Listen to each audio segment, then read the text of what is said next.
You guys did some investigation work, and as that thing concluded, you saw as someone got sucked into the space between worlds, or whatever the fuck happened to him, because he did drugs. As we all know, drugs are bad. This is what happens when you do drugs. Every time, Yeah, this and no happens every matter time. what substance and how much. Yeah, if you smoke one weed, this happens.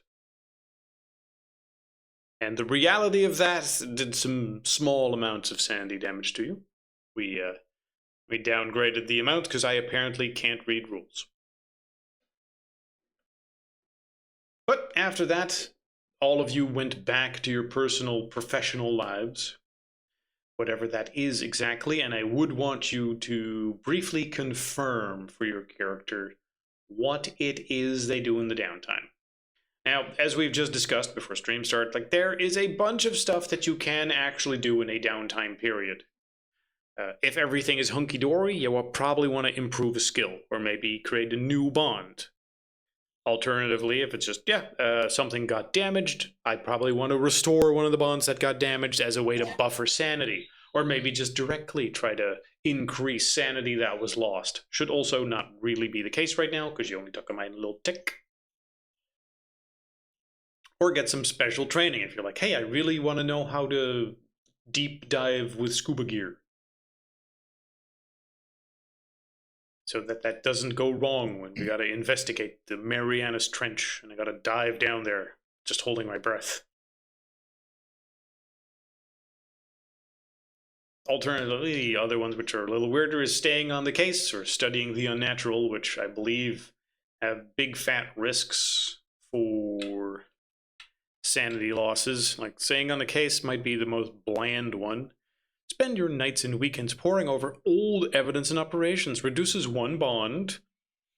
The handler secretly rolls criminology or occult, and then gives you some pertinent clue of my own devising, which might be particularly critical or you might have missed, and get some information. Either way, they gain sanity d6 minus 3 in coming to terms with what happened, which is yet another way of getting sanity back in exchange for a bond. Losing if you roll 1 and get a -2. Yep. Alternatively, you can also lose if you just keep obsessing over it, but more importantly, I think it is a way to get information you would not otherwise have. And as for studying the unnatural, I think that's pretty straightforward.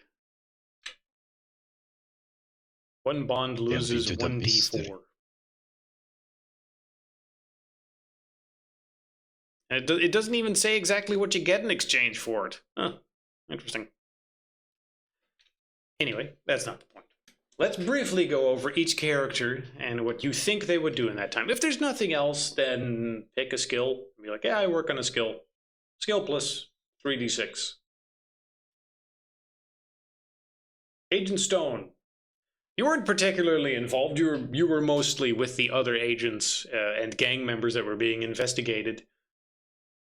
You know, shaking down the drug dealers, being like, where are the drugs, where are the dealers, while the others were investigating a lead, which happened to be the correct one.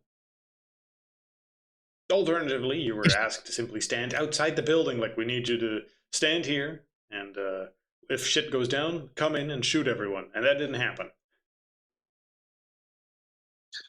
That sounds good. I was like a backup that wasn't needed, actually. Yeah. So basically, if possible, I think that I could like maybe train a skill. Yeah, that seems good. Does that related for the previous game? Could be something related to like a keeping watch, for example. Is there like observation or something like that? An observation skill. Or a stealth, something to keep out of sight while being the backup? I believe stealth is also a skill. Yep, stealth is a skill. Search and stealth and... Search, stealth, alertness. Those are all skills. Okay, let's go for alertness. I'm going to roll like in maybe 5 minutes. I'm just taking garbage down. Yeah, that's fine, that's fine. And the important part is I believe you need to fail in order to level it up. That is not a problem. I mean, it's a You 50-50 say so. if I'm looking at your numbers, so should be fine. Going to physical therapy to regain lost stat points from an injury. No, that's not what we're doing. We're improving a skill. Where'd that one go? Each increase to a scatter skill reduces one bond. Yeah, because it does. You do let your responsibilities lapse. That's the eternal thing. Coming to terms, yada yada yada. We'll go over that. Anyway, good. That's Nathan. Next, Dr. Gorm. What does he spend his time on? He took a very minor tick to sanity, seeing some weird shit happens, which I don't know if you said that you deflected onto something or not. I decided not to deflect on anything. Just he got a little bit shocked, but not too much to actually ruin any relationships he had All right. or has in the world. But what does reduce his relationships with the world is he becomes a little bit obsessed with the Chocho culture that we just encountered, and especially since he decided to blatantly lie that he is part of the lineage. All right. He will try his best and get his foreign language. I think, like, I don't know how it works specifically, but I guess because I have Chinese as my like number one foreign language, I could train that to be specialized in Chocho dialect, if that makes any sense.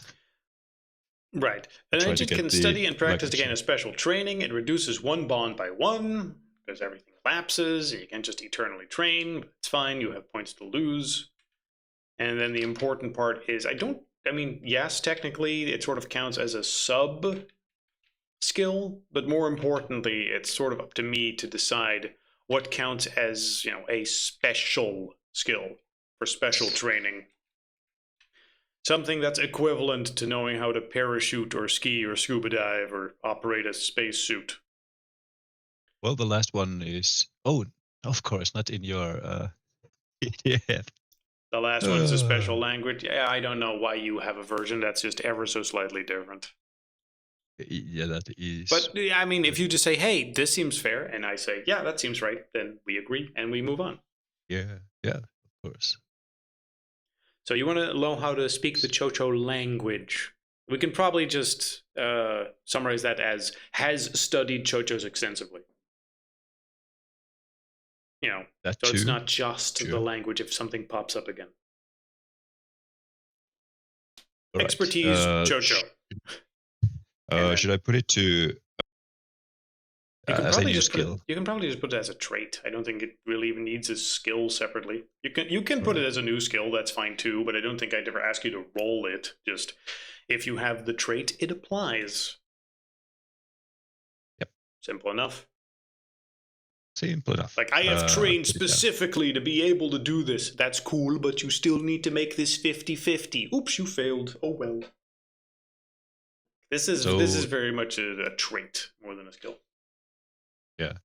So one night, one evening, my brother calls me, and I answer, and he's like, "Well, where the hell are you? Like, everybody's here," and I'm like, oh shoot, sorry, I completely forgot, and I missed an important dinner, family get together, and my brother, he's a little bit miffed about that, so that's why his bond is getting lowered by this. Yeah. He'll remember this for years. Your brother will be a whiny bitch about this. Probably. He always has been. But that is an accurate representation of how these things go. Being whiny baby about it. All right, Guybrush. Now, does restore bonds mean restoring it to the point where they were, or can you go above? Well, technically, it starts at max. So Okay. if you take damage, it lowers. And you can't raise it higher than your charisma score. So Right. Okay. Generally it goes down by, let's say, 4 points, and then you raise it by 4 points. So Right. Okay. I mean, I would have just said he returns back to work. I mean, then a very generic one would be improving skills and improving your therapy skills. If that's your job, or improving your forensics, just I spend time on my thing. I have a year's more of experience with this. Yep. That's pretty much what he does. Is returning to his forensics work. Yeah. Trying to focus on that because there were things he more or less might have missed. He wasn't quite satisfied being on that field without his trusty team, so he needs to be better at it with this. In case he ever ends up with the janitor and the others, clearly unprofessional. So Right. yeah, he focuses on forensics. Yeah. So that means you got to roll your forensics, and if you roll and fail, then you get 3d6 extra points. There you go. You had 60, you rolled 80, that's a failure. Yep. So roll 3d6 and you get that many more forensic points. 3d6. 14. That's, it's a chunk extra. I become gooder. Yeah. I mean, with how many skills there are in this game, getting 10 or so extra points for one skill is, it's nice. But it's not going to make or break everything constantly. So. All good. Not make or break it. Yeah, but every little it makes helps. your specialty skill actually shine. So that's real good. Yeah, getting a skill up to 80% is really nice. And beyond that, training it's almost impossible. So all good, all good. Now, Anders here. Yes, I'm here. What would you like to do during your downtime, little boy? I would probably visit church and pray upon my narcolepsy and work, I suppose. Pray to Jesus that your narcolepsy goes away? Well, and if it doesn't go away, then at least let it not hinder on any important activities. Yeah, because if your agent suffers from a disorder, a critical success with therapy cures it. So there's a way to do that. And still, that's like a 1 in 10 chance to have a critical success. Okay. Also, restore some sanity. And I'm pretty sure you can really. Does spiritual guidance from a priest count as therapy? Work as therapy? Count as therapy. Why wouldn't it? Cool. Do you tell him the truth or do you not tell him the truth? Also, you're doing this in a slightly different way. If the luck roll fails, otherwise you're going to make a sanity test. I'll leave it up to you. Would you prefer a luck roll or a sanity roll? For what? For your treatment on this issue. Because you're praying to Jesus. Right. Oh, please, Lord, let my narcolepsy go away.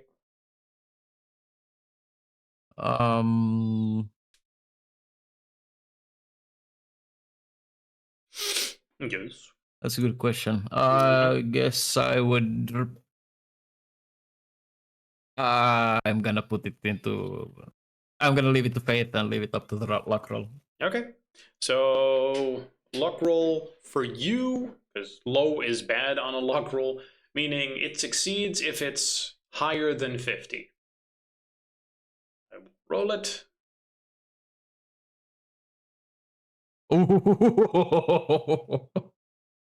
Yeah, about that prayer. So, and dear Jesus, let's see. If it does not tell him the truth, No, duties. I got so far. Yeah, but let's see. Loses 1 on a fumble. You didn't fumble. Gains on a success.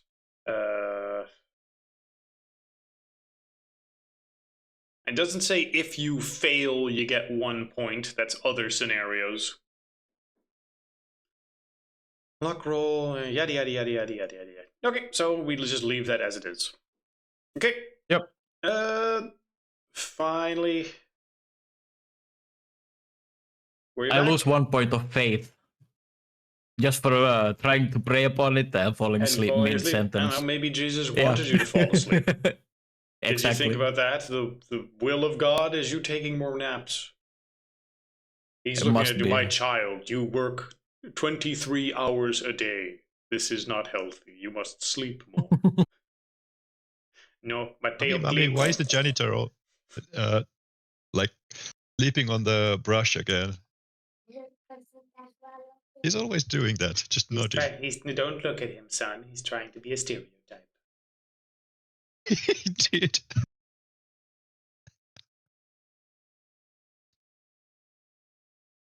And finally, Matthias, you back? Yes, let me roll the alertness. So I have it. I'm 60, so I need to fail on it. Let's see how it goes. Yes, you need to roll. You need to fail, and you succeeded. So Yeah, unfortunately, you fail to become more alert than you already are. You are too set in your ways. Yeah. And I guess I still lose 1 bond, right? Yes, because you spend time on this instead of maintaining that. Sorry, brother. Everyone has a brother where they skip birthdays. It's the same guy. It's the same brother. Who's just all born on his birthday now. You same missed dinner. your father's 70th birthday. Shame on you. Mm-hmm. But I was learning how to be more alert. And I didn't learn anything. Absolutely. And he did not learn anything indeed. Yeah. In 10 years, he'll just keep on continuing on. So, that brings us to the next adventure. Now, you guys are all doing whatever at your job, doing your forensics work, working on your skills, going to your day job. All of a sudden, your phone rings and you are once again called into the operation. In the Seattle area, something has gone down, and you are asked to fly in and are on the line with your handler, who on the phone tries to give you some information about what is called Operation Malta. Of course, the full briefing will be with you guys together in the area. But what they can tell you is that there is a potential biohazard in the Seattle area. They are still trying to determine the exact nature of it, and there is still some arguing between the CDC and the FBI and the local police as to exactly what a case falls into. So they are still working on what contacts you have available for that.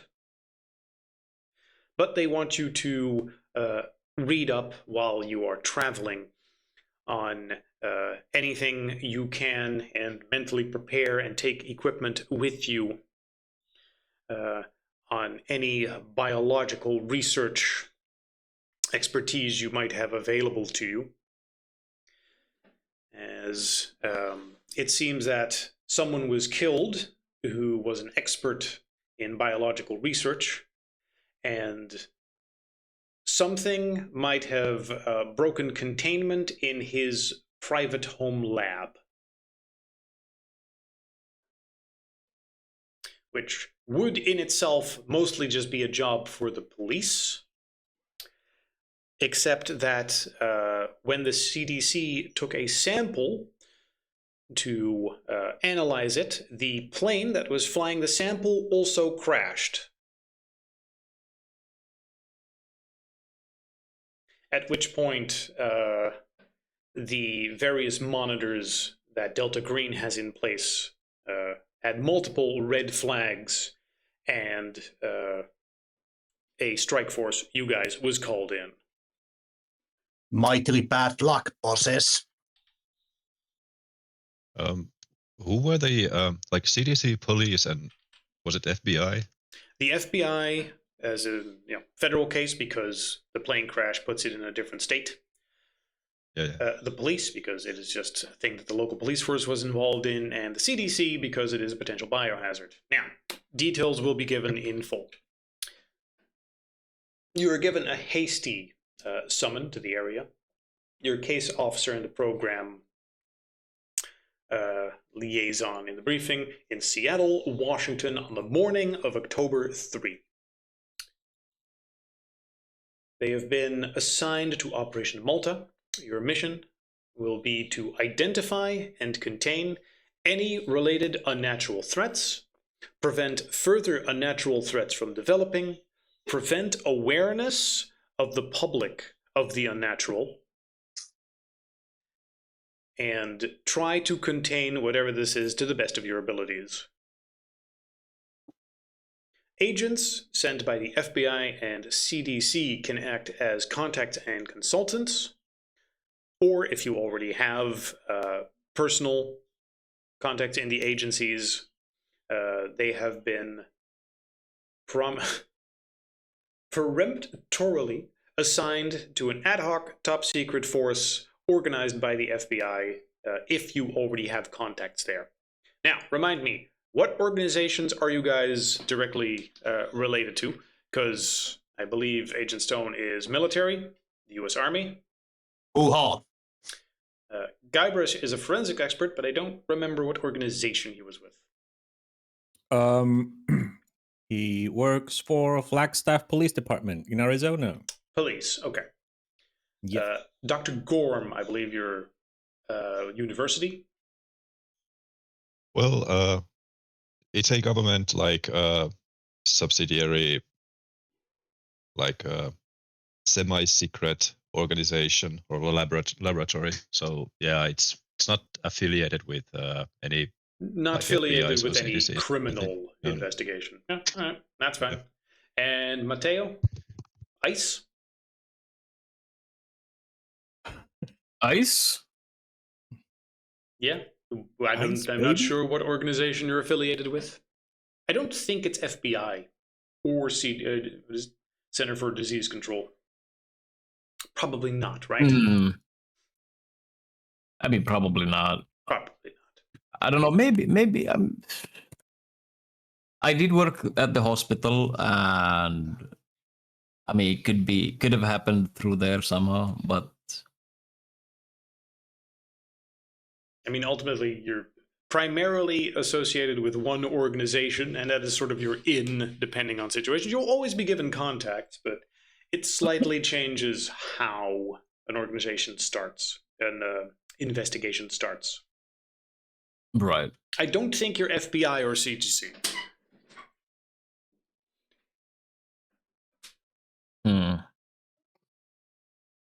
If you suddenly want to claim, no, wait, yes, I am, then say so now. Otherwise, we'll move on. I feel like I'm gonna need to do a little bit of investigative work here in the background. Trying That's to figure fine. that shit out. That's fine. Their usual employers are given to understand the situation as it is a matter of national security. Your bosses are informed. We joked about that before. Like, oh, what if? Like, no, they're informed. Like, hey, this is serious. We need them right now. To the point where if anyone does dig, they might find that it's just organized by the FBI and the NSB. So there's plenty of cover stories that make sure that you guys can get away from work, no problem whatsoever. Now, when you arrive, your handler will give you a briefing, which I need to just fucking put here because it's a timeline of events. I'm just gonna upload it. There we go. rather than you needing to type everything, or me then read out everything. Okay. Let me move this one out the way. You here and you here. Operation Malta. Briefing. Timeline. Now, if one of you would be so kind to read this out, I will roll if no one does. I can do it. All right, thank you. All right. Please. Operation Malta briefing summary compiled from reports and photographs by police officers, the medical examiner, FBI agents, and CDC specialists. October 1st, 5:45 a.m. Seattle Times delivery car driver Ernesto Torres finds the body of retired geneticist Tybalt Greaves in the driveway of Greaves' home. Torres calls the police. 6:01 a.m. Police officers Michael Grant and Jeffrey Daly arrive. They detain Torres but do not arrest him. Their reports say that Greaves had suffered grievous wounds to his mouth, neck, and face, and that crows had gathered to pick at the body. 6:05 a.m. Finding Tybalt's front door open, officers Grant and Daly entered the house. They find another body, later identified as Greaves' live-in girlfriend Amanda Griffin. The officers report that Griffin's mouth is covered in blood, which had concealed to a blue-black bile, or black pile. Weird. And her skin has a distinct blue tinge. 6:09 a.m. The officers cordon off the house and call for detectives and the medical examiner. 6:32 a.m. Snohomish County Medical Examiner Louis Stubbs arrives with medical investigators. Detective Emily Dunser arrives a few minutes later. 6:45 a.m. Dunser and Stubbs enter the house. An evidence technician takes photos. 7:09 a.m. Sunrise. Officers outside call Stubbs to look at something strange happening to Greaves' body. Over 8 minutes, it collapses into a blue-black goo that solidifies to the consistency of hard candy and smells of chlorine and honey. The process leaves only Greaves' left hand and feet intact. Time-stamped photographs cover most of this disintegration. Stubbs and his assistant bag and seal the remains. 7:21 a.m. Detective Dunser and the evidence technician photograph what looks like a small bloody footprint in the kitchen near Griffin's body. These prints, smaller than a toddler's, seem deformed and misplaced. A clear toe mark indicates at least one of the tracks is human. 7:25 a.m. Dunser follows the strange tracks to the closet and holds the furnace. Behind the furnace, Dunser finds a wall standing on a hinge, swinging freely. Behind is a room built in what had been the garage. 7:29 a.m. In the hidden room, Stubbs recognizes an expensive biohazard lab complete with air scrubbers and an air conditioner that maintains negative air pressure. Stubbs orders everyone out and alerts the CDC and the FBI. Mill Creek Police Chief Bob Crannell orders that no one be allowed to leave the scene. Police set up a cordon around the block. 8:40 a.m. A CDC team led by Robert Kane arrives from Seattle. FBI agents and the first of many reporters soon follow. A biohazard tent is built around the house. Everyone who has been exposed to the house and to Greaves' body is removed to Providence Regional Medical Center in Everett, Washington. The CDC tests them for infectious diseases. All are cleared.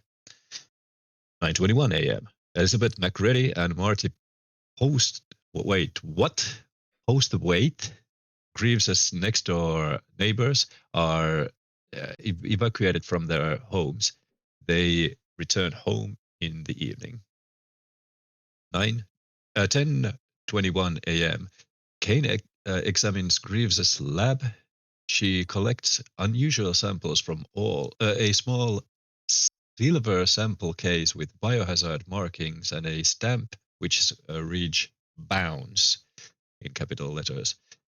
Inside are 12 vacuum-sealed packages containing a substance that Kane designates unknown biological sample 1. One package is open. Kane describes its contents as undifferentiated cellular material with human characteristics. 10:50 a.m. Kane, a Delta Green contact, alerts a case officer to strange things found in Greaves's house. Operation Malta is set in motion. 2:40 p.m. The CDC orders the samples collected from the Greaves lab flown to Atlanta for study. October 2nd, 8:01 a.m. The CDC loads unknown biological sample 1 onto CDC Flight 191 Secure, a small plane with crew of 2. It departs for Atlanta. 9:46 a.m. Butte, Montana, or it's probably pronounced Butte, Montana. Air control loses contact with Flight 191 after a moment of garbled radio. There was no report of malfunction. The transporter places Flight 191 in Clearwater National Forest, Idaho. 1:22 a.m. Search and rescue flights spot smoke and locate the wreckage of Flight 191. The CDC instructs rescuers to stay away from the wreckage. October 3rd, 8 a.m. Operation Malta begins. Pretty much. At which point, you guys would fly into the Seattle area. I believe I also had a map for the purpose of referring to things, but at this point, it is fully up to you. Your objectives in the area are identify and contain any unnatural threats involved, prevent further unnatural threats from developing, prevent public awareness of the unnatural. Where would you even begin with this? You are doing this under the cover story that you are FBI Special Investigations. Let's see, what was the thing it listed it as in the briefing? You aren't associated with the FBI, but you're being sent as FBI and CDC consultants. If you have, depending on your ties of law enforcement, you have already been assigned to a top secret task force within the FBI that allows you quicker contact, but bog standard means you can probably just walk in, flash your credentials, and they know, oh yeah, we were expecting special consultants from the FBI. And you can act as if you are FBI. So we have some fake names and badges, right? Yes. Yeah. Special Hence Agent Mr. Stone. Boulder. Special Agent what? Oder? Boulder. Special Agent. You want Boulder. Yeah, I'm keeping the mineral team going. Special All right, Agent Boulder. I thought you said Special Agent Boner. And I was like, what? That might be even better. That'll happen when we get to the mysterious case in women's self-defense class. every time. Every time you say it, someone's like, what did he just say? And then I will bust balls and kick ass. You are laughing at me? You're laughing at me? You're laughing at my name? Look at my badge. That's what it says here. No, that says Boulder. Yes, that's what I said. No, that's not what you said. Who was this guy again? That was your handler previously. He's not involved this time, really. He's just sort of an abstract idea of a handler. So Okay. We'll put him to the side. He's not involved in the case. These other notes are also not in this particular case, so I will move them aside. Okay. But we have some contact, like from the Delta Queen, right? Or from the Yes, you have a handler from Delta Queen in case you really need something outside of that. But with your credentials and understanding of how the police works, you should be able to simply act independently. Now, obviously, you want to simply be able to go up to some existing organization, just go, hey, give us all the information you have on this. But it sort of depends on what group you would contact for that, since this is very recently developing. It's not like there's an ongoing investigation on well-known people. These are the threads you currently have in this briefing.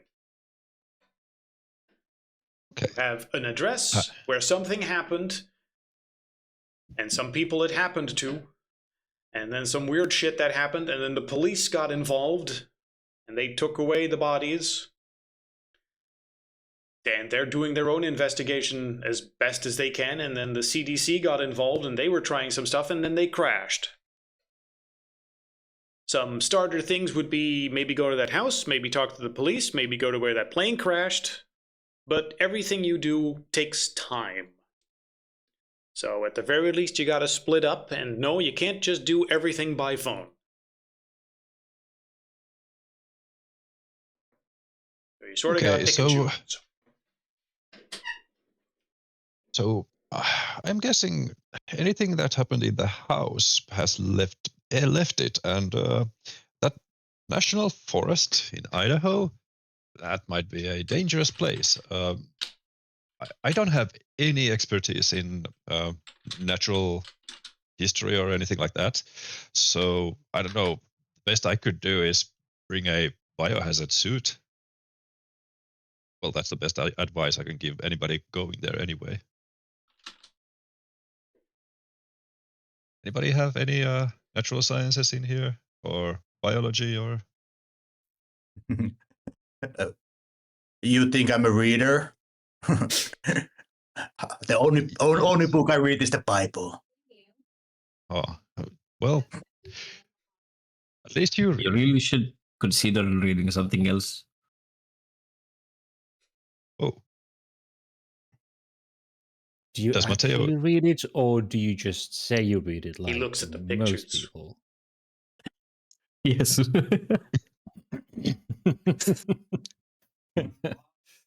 Reads the picture texts. All right.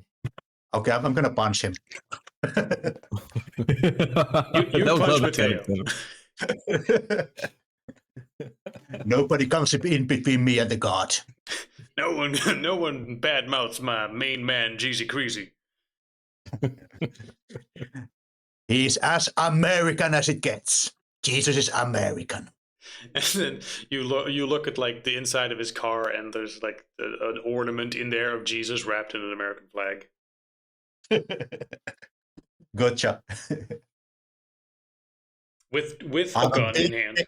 Flag there, and Jesus like wearing it as a suit. Yeah. So But no the great natural all-knowing sciences here. intelligence of the internet guided me towards CDC and EIS, I believe. EIS. Yeah, it was like The FBI. Epidemic Intelligence Service. Ah, yeah, that's sort of the public awareness branch of the CDC, I believe. The Center for Yeah. Disease Control is the party that actually takes action and tries to, understand the disease and act in a way that, local outbreaks don't get worse. It's like, oh, someone has, not smallpox, anthrax. Then they're the guys that show up, set up bio-quarantine, take the victims, take them to a special room where there's zero chance that things spread, and then try to identify any people that they might have been in contact with to make sure it doesn't spread, that sort of thing. And then they do research on the anthrax and whatnot. That's who the CDC is. As for that other thing, I believe they're more news-oriented. But regardless, You guys have enough credentials to identify yourself to both. So you could just go up to either party and say, "Hi, tell us about this and this." At the very least, you're able to just get information on what they know. Of course, any request of information, when you're not actively involved yourself, will go through a process where it might be screened and takes a while, and your credentials are cleared, and a day later, you're given a redacted version of the files if you're lucky. I think that our priority is to go to Putte, Montana, and burn the whole wreckage of the plane. If it's something alive, we will shoot it. Okay, well, that's a vote for going to the plane wreck. I'm going to basically Google. I know how to use computers, by the way. That's I'm going fine. to Google how long does it take to get there. Montana. I'm gonna go with any travel time would probably be like half a day for you guys.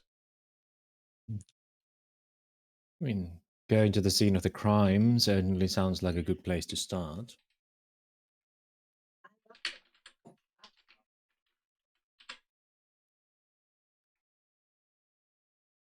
Let's see. Was it closer, Shanghai the National Forest. original? Oh, Seattle.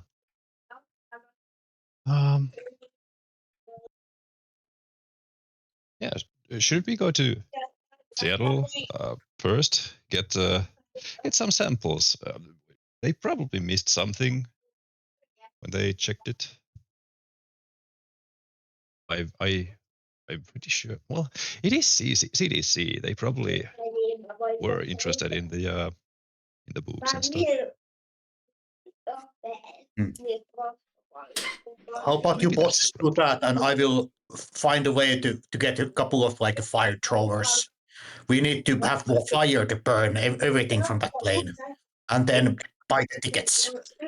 I mean, if you're Okay. prepping specifically for a scenario where you think you might need flamethrowers, that's fine. Just I'll Anything- assume that you anything have them once you know. Anything fine. that can be used to destroy biological material efficiently, used as a weapon, also some grenades maybe. I'm gonna start gathering that stuff for all of us. Yeah, that's fine. And I'm going to book the flights. A flight for let's say in 4 hours. You should have enough time to go through the site and do whatever research you would otherwise. Okay. Oh, remember those biohazard suits? They'll come in handy. Yeah, we're gonna need those as well. Well, boss. Anders, could you switch to push to talk? Because your kid's being pretty loud. Anyway, all right. So you're gonna focus on the plane crash. Let me grab stuff.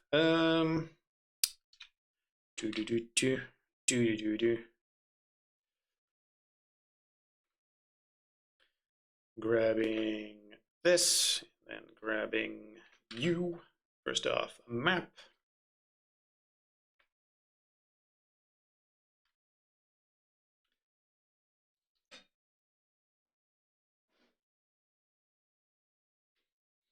Let's see. CDC flight 191 secure, a Beechcraft C-12 Huron in rotation with both the National Guard, used for various operations with the DEA and other agencies, was based, I'm assuming this is information you would just get as you investigate this, as you're traveling there, the thing you're focusing on.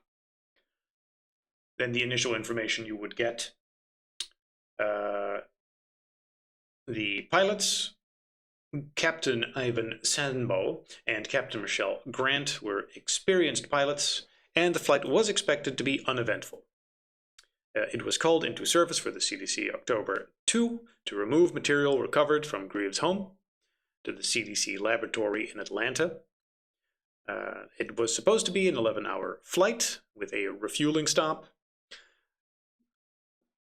The material was kept in a small sample case, and then At almost 10 a.m. on October 2, the flight disappeared. But Montana Air Control placed its last known location over the Clearwater National Forest in Idaho.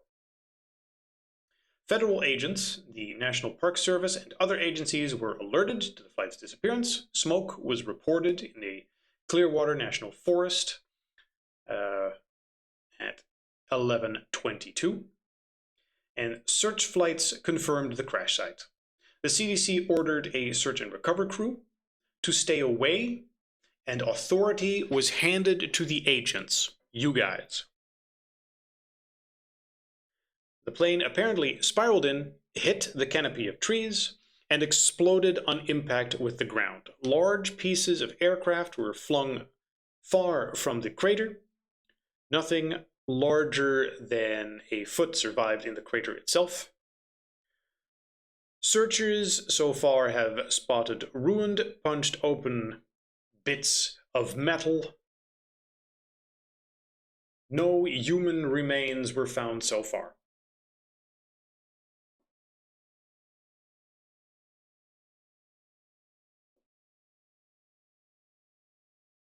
How are we going to play this out? Because it most likely takes some time to like gather the gear, buy the tickets, and most likely the investigative part of the team would have possibly chance to do something. Yes. At least in a couple of hours, and then we might have like that we have a flight leaving in like let's say whatever time it is now in Yep. 3 or 4 hours. Everybody be ready. You do prep work, you go there. Half a day later, I'm just going to do it in chunks. So half a day later, you would arrive at the place you're traveling to with whatever prep work you want, with whatever amount of team members you want. Because if you're like, okay, we're going to send the person who's completely useless there somewhere else, now's the time you say that. Meaning it's half a day later, which would be, let's say, 3 o'clock. You guys arrive in the area. Site with... Who's there? Verify for me, please. Agent Stone to set stuff on fire with a flamethrower, and Mateo to mop it up. Agent Older is there for sure. Stone. Is Mateo there? Is Gorm there? Is Guybrush there? Brush is there. Guybrush is there. See, Guybrush, Mateo. Yep. All right. I'll go in. Gorm as well? All right. The whole squad's there. The area will be cordoned off. And it is, I mean, it's a national forest. It's not exactly the easiest to navigate through. But yeah, paths are there, search parties are there, and the area is cordoned off. It is a large crater of a plane crash. Bits and pieces are all over the place. The authority of the area is to you. No one has touched this place since the crash, aside from putting out fires that were a threat to the forest. Talk about that. How are we going to burn this wreckage down? This is a forest after all. I think we The need biggest part? firefighters. You need the what? Firefighters. We burn, they extinguish.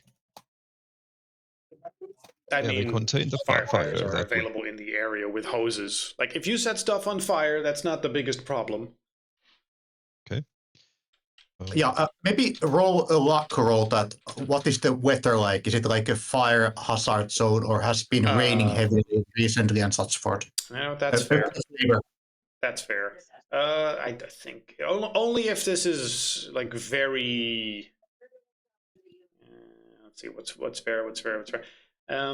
Lower than 50, meaning it's not as good for you guys. Okay, so it's really not good. Which means it's pretty dry, which means it's need to be organized. They don't want you to just burn the entire forest down. But simultaneously, a plane crash just happened there. Like, what are you going to set on fire? Bits of the forest, and then have the firefighters spray it to put the forest out again?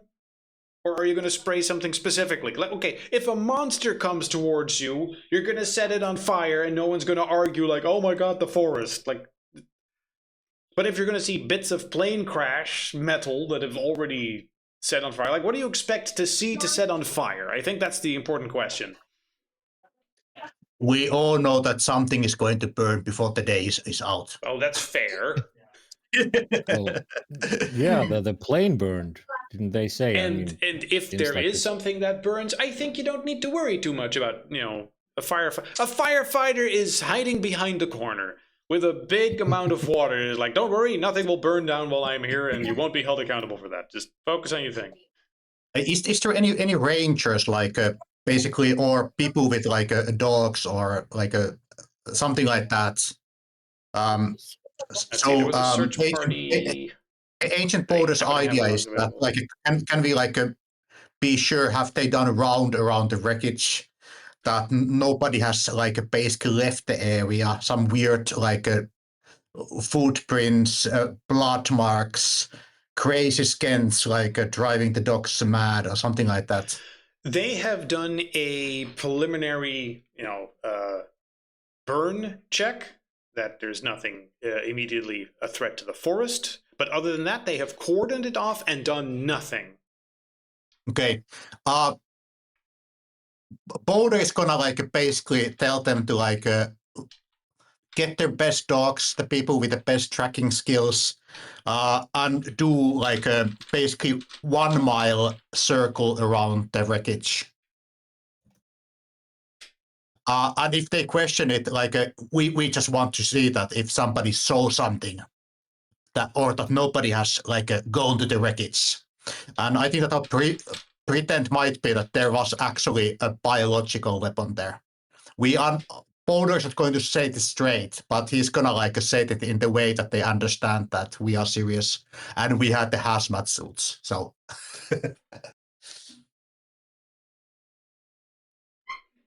Yes, they understand you're serious. You flash your credentials, and you have no problem getting access to the place, as someone has apparently already contacted them, letting them know that you guys specifically are the ones to be in charge here.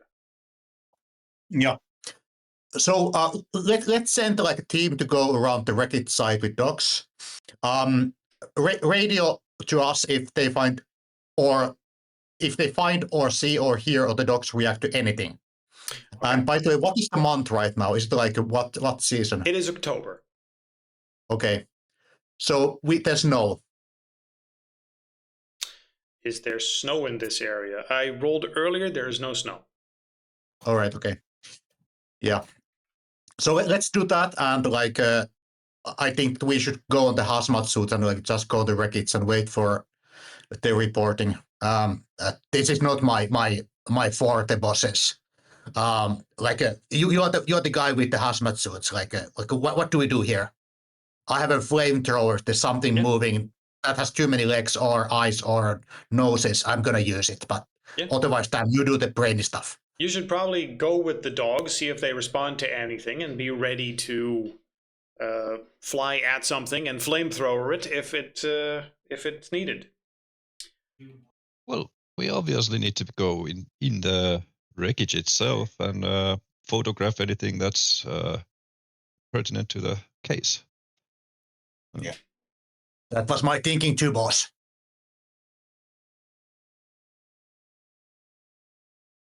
So, yeah, let's try and find go into the biggest part of the plane, or I don't know how many parts it is, the crashed plane at the moment, and try to get inside.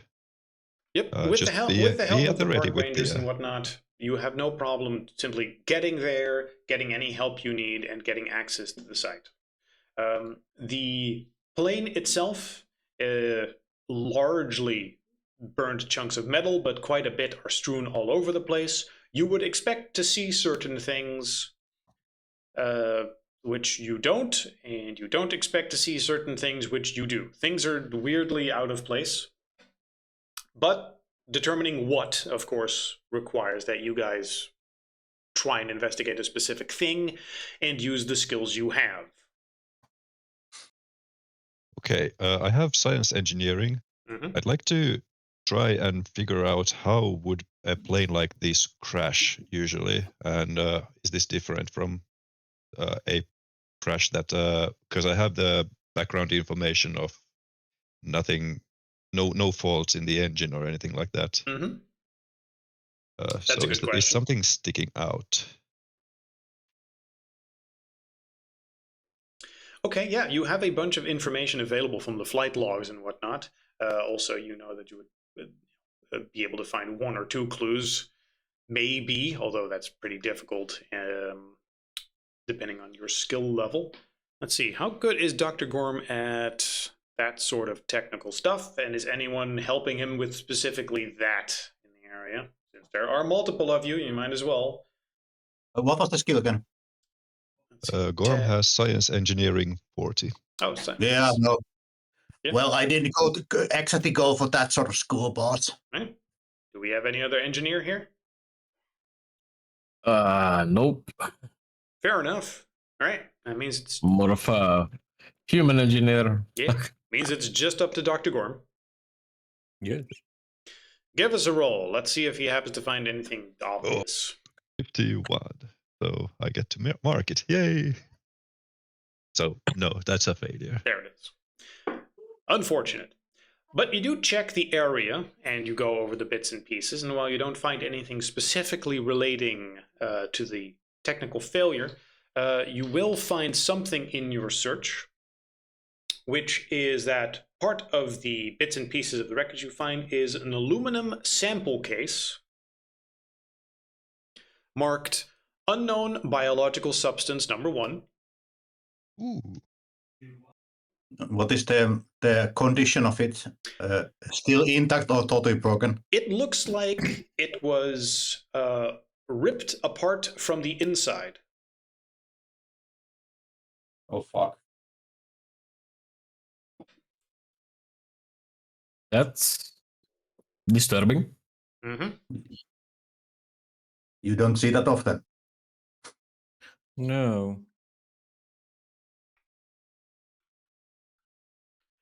Next, since there's multiple of you, and there's probably more to find here. Just doing alertness if possible, like Yes. trying to find something odd around this area. I need like a token that says you've done stuff.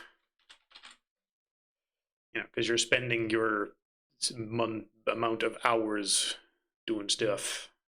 Let's just have a little token that says Dr. Gorm did stuff. Meanwhile, Stone, you're spending your time checking the area, trying to be alert for anything you can find, right? Yeah, Right.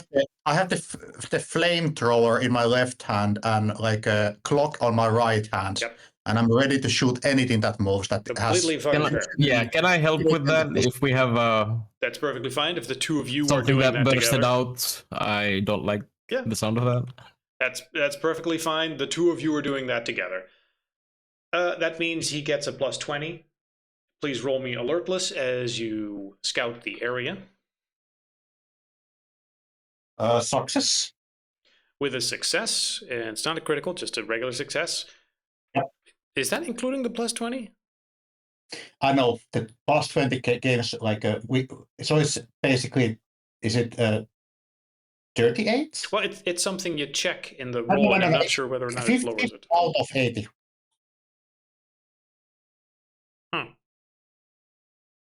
Yeah, because Either way, it's a success. if you get the plus, you get the rating better. So yeah. Yeah, so it works so that if this would be competition, let's say that I would try to find something and the creature would try to hide from me. Yes. Then the one who gets higher roll that is still success wins. Yes. Now, let me check.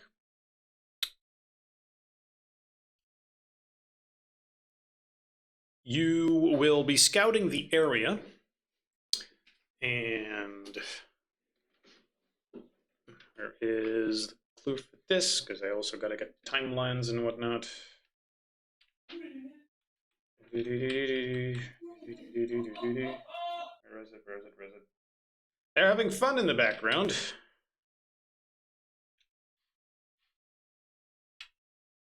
It's me and Stone just being on alert.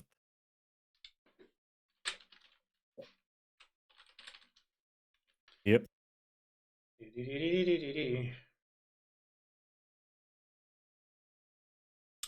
So you will find tracks that some large creature has come through this area since the crash of the plane, and you find tracks of something approximately the size and weight of a bear. No crap, it's a grizzly. Yo. Except the tracks don't seem to be bear tracks. Since you don't find paw prints, you just find weird drag marks where the soil is displaced. Hey guys, I think I found something weird. It's a big one, but like I've never seen a tracks like that. Like, has any of you? Chupacabra. Big one.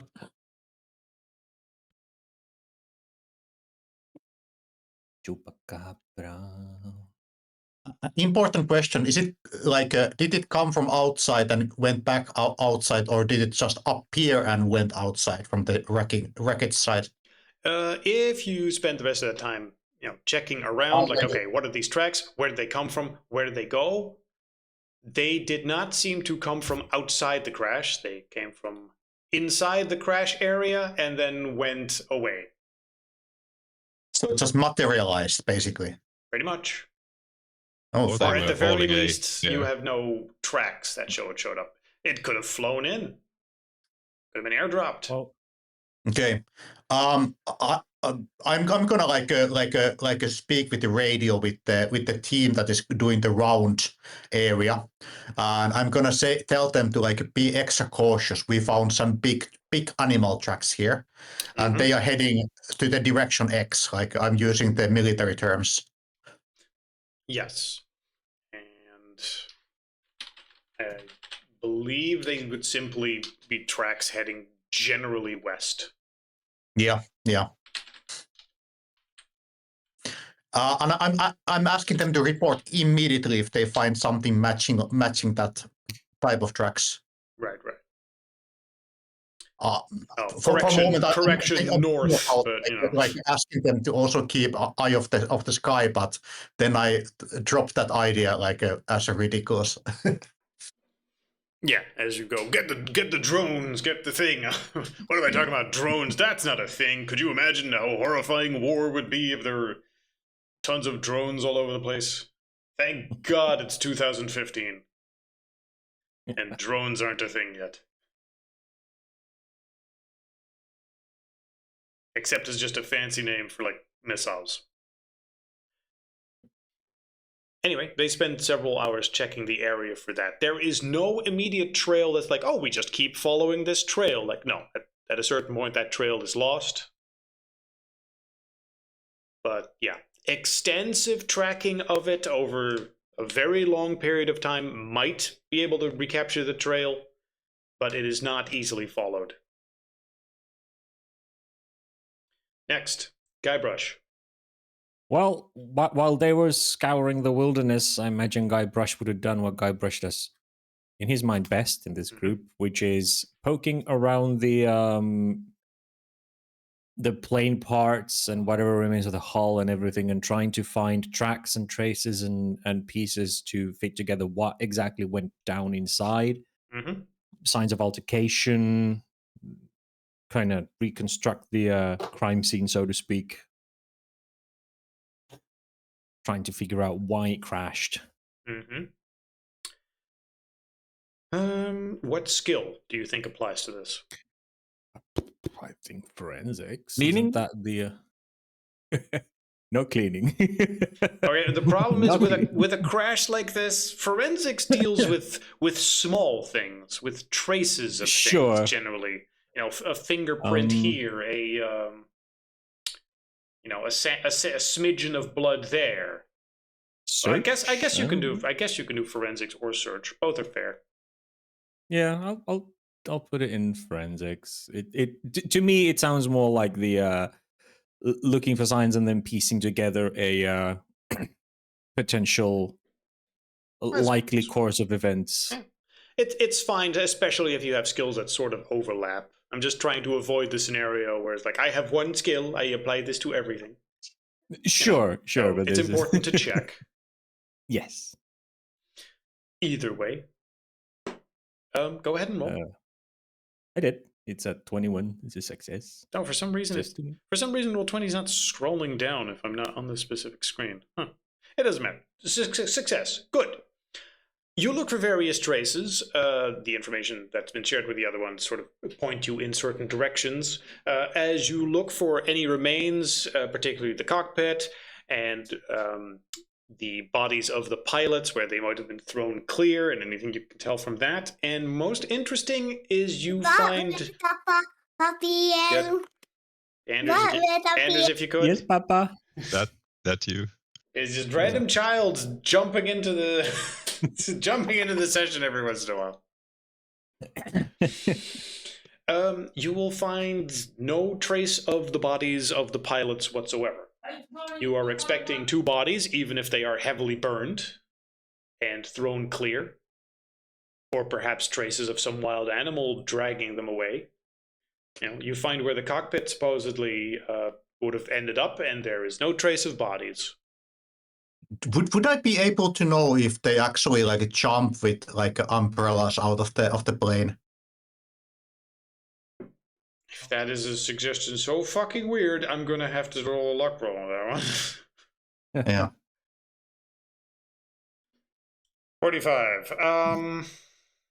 Umbrella. It's theoretically possible that this plane crashed because the pilots simply left the plane by jumping out, maybe not with parasols, but with parachutes, and left it to crash on its own in the middle of the forest. For whatever reason, they suddenly decided YOLO and left. Perhaps they were fearing for their life. Crashing already. Yeah, well, we know from the logs that there was a moment of garbled radio before the contact was lost. Mm-hmm. So, sure, they might have tried to like convey the information that okay, we're like leaving the plane, but like they couldn't because it was garbled. But yeah, it seems unlikely.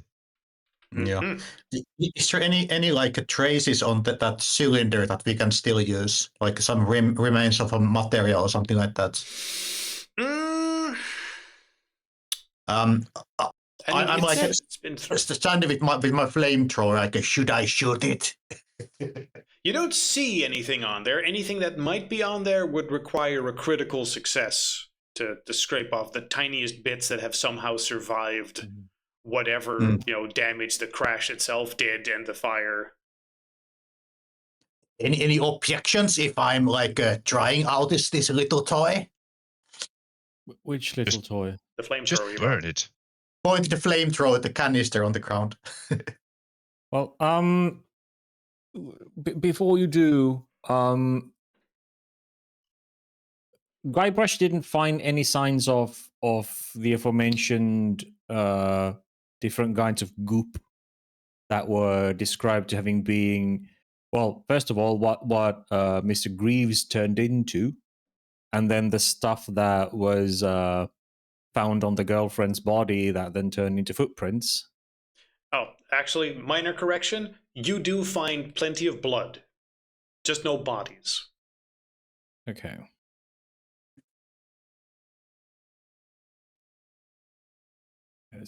Well, did one of you actually had something related to crime, like investigation, like a crime scene investigation, right? Mm-hmm. Maybe those blood marks could tell you something.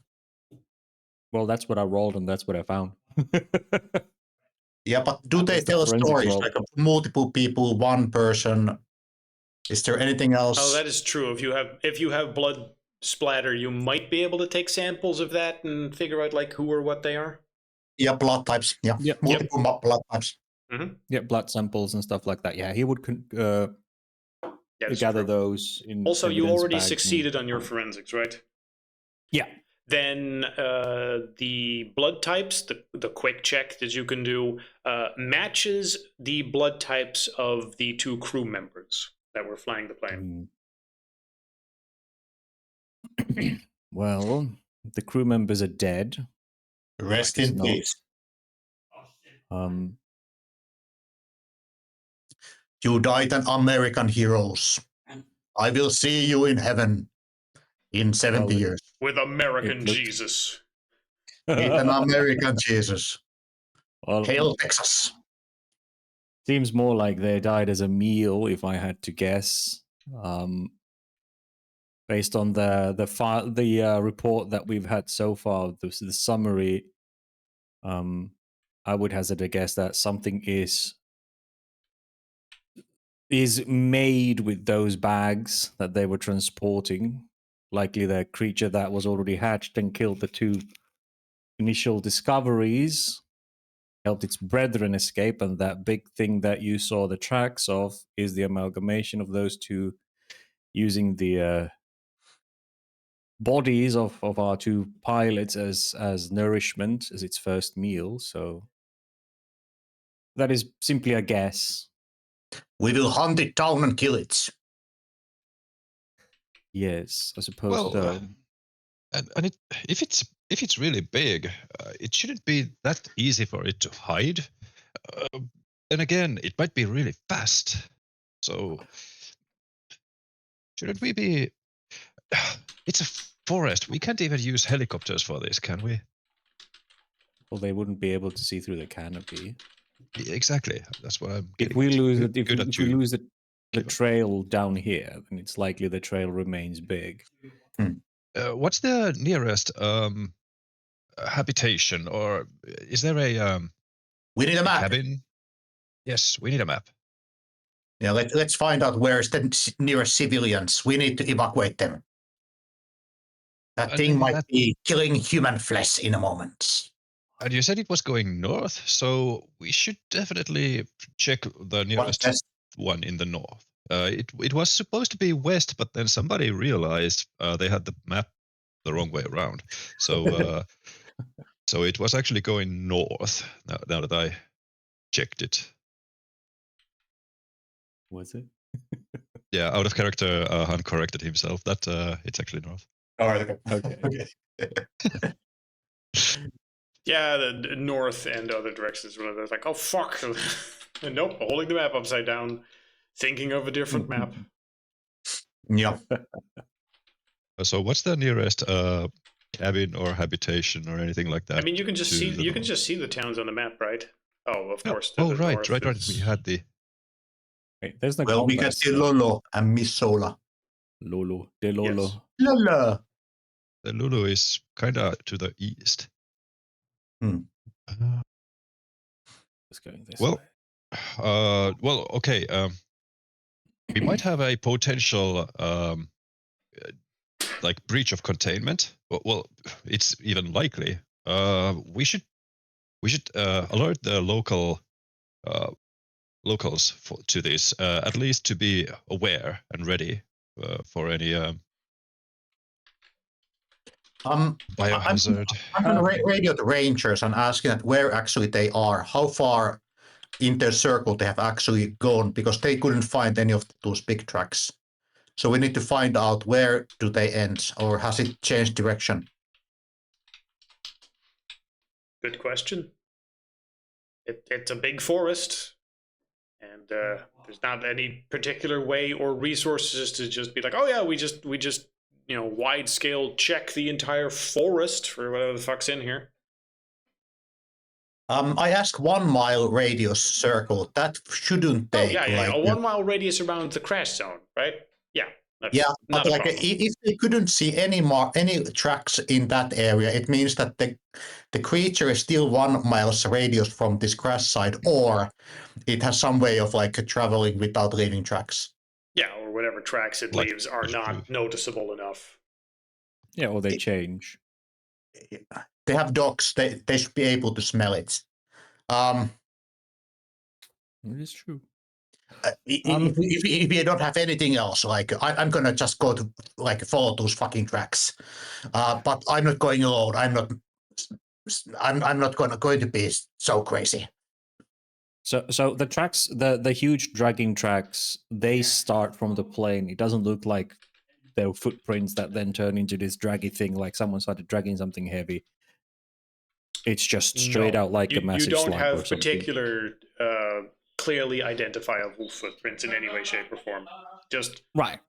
drag / disturbance marks on the ground. Okay, so I'm it looks calling like it a something trail heavy because was. it's pretty obvious Yep, when there's a it's crash. either a Like tiger with something wheels. going in a direction, but it's It's not a either car. a tiger with it's wheels, or it's a chupacabra.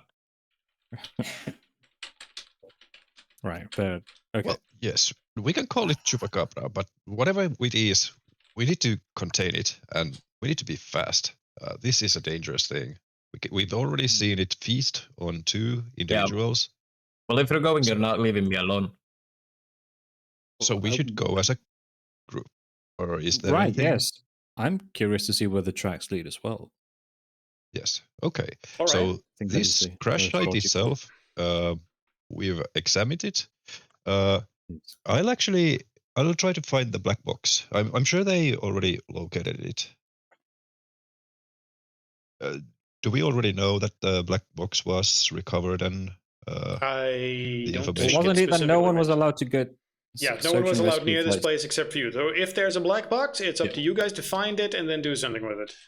Okay, Yeah, I'll try yeah. and go and find it from the computer, from the plane. So, like, oh, okay, this one thing I need to do, and then we can go. Not Ding, sure. ding, ding. Should I use search for it? Is it like or engineering to actually figure out where in You know the what? I'll plane allow it either. usually Either, is? whichever you want. I can assist with Okay. Yeah. search. That's fine. But then Okay. note that that's the two of you spending more time on this. So I'm assuming that Mateo and Stone would be out looking for this track and trying to follow it. Yeah. Stone's gonna make sure that we are all properly like You guys doing that? armed You with guys doing guns that? that can actually like stop, like let's say a deer. Yeah. Okay. Yep. Fair enough. Um, You guys do your search. Sorry, Dr. Gorm and Guybrush, do your search. Yeah. So you give me a +20, right? He does. Yes. Okay. So this should be an easy one. Looking for the And it black is. box. Very, very easy. Effectiveness 99%, 27. That is a success. Which means that you will find the black box. Not in the best of state, but yep, you find it. You have a high skill also in accessing it, so we'll just say, yeah, you have the ability to access it.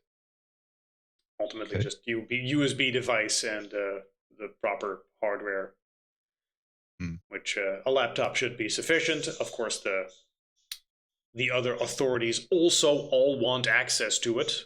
Do you share that information with them or not? Or do you Not first quite check yet. what it is? First check what it is. Okay. We're not leaving any traces. The canister, I'm gonna burn it and try my like flamethrower at the same time. Doing like some preparations that I'm not going to cause a forest fire. Yeah. But I'm not going to leave any like a biological material on the canister or Alright, no, you're underneath it perfectly or fine. around it. So let me check.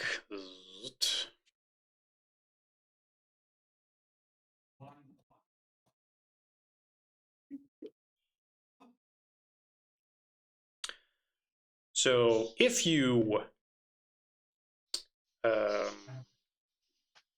listen to the recordings of the black box, you will.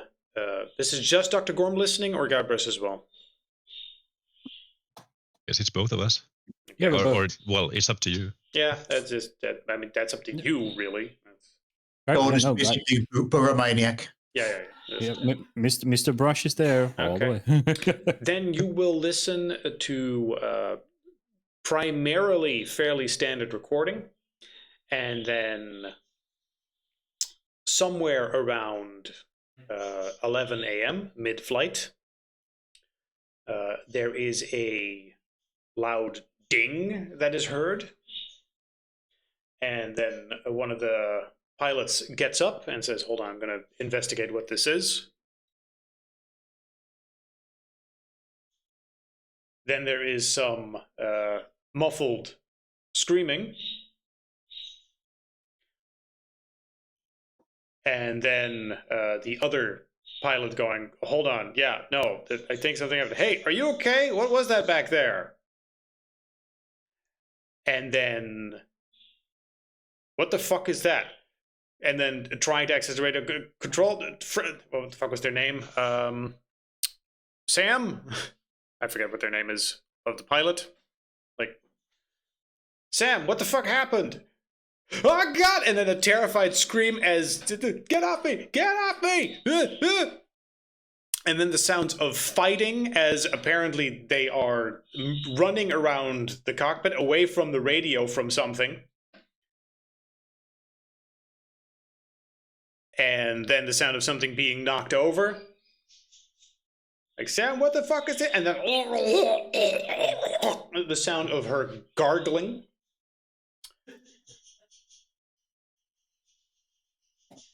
And then the flight controls will show that the controls are being taken back. Except they're being, piloted very erratically. And it's simply aiming the plane straight at the ground.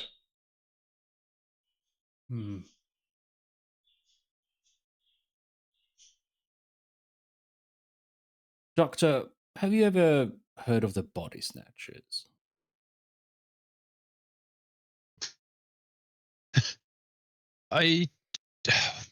You have to be more specific than that.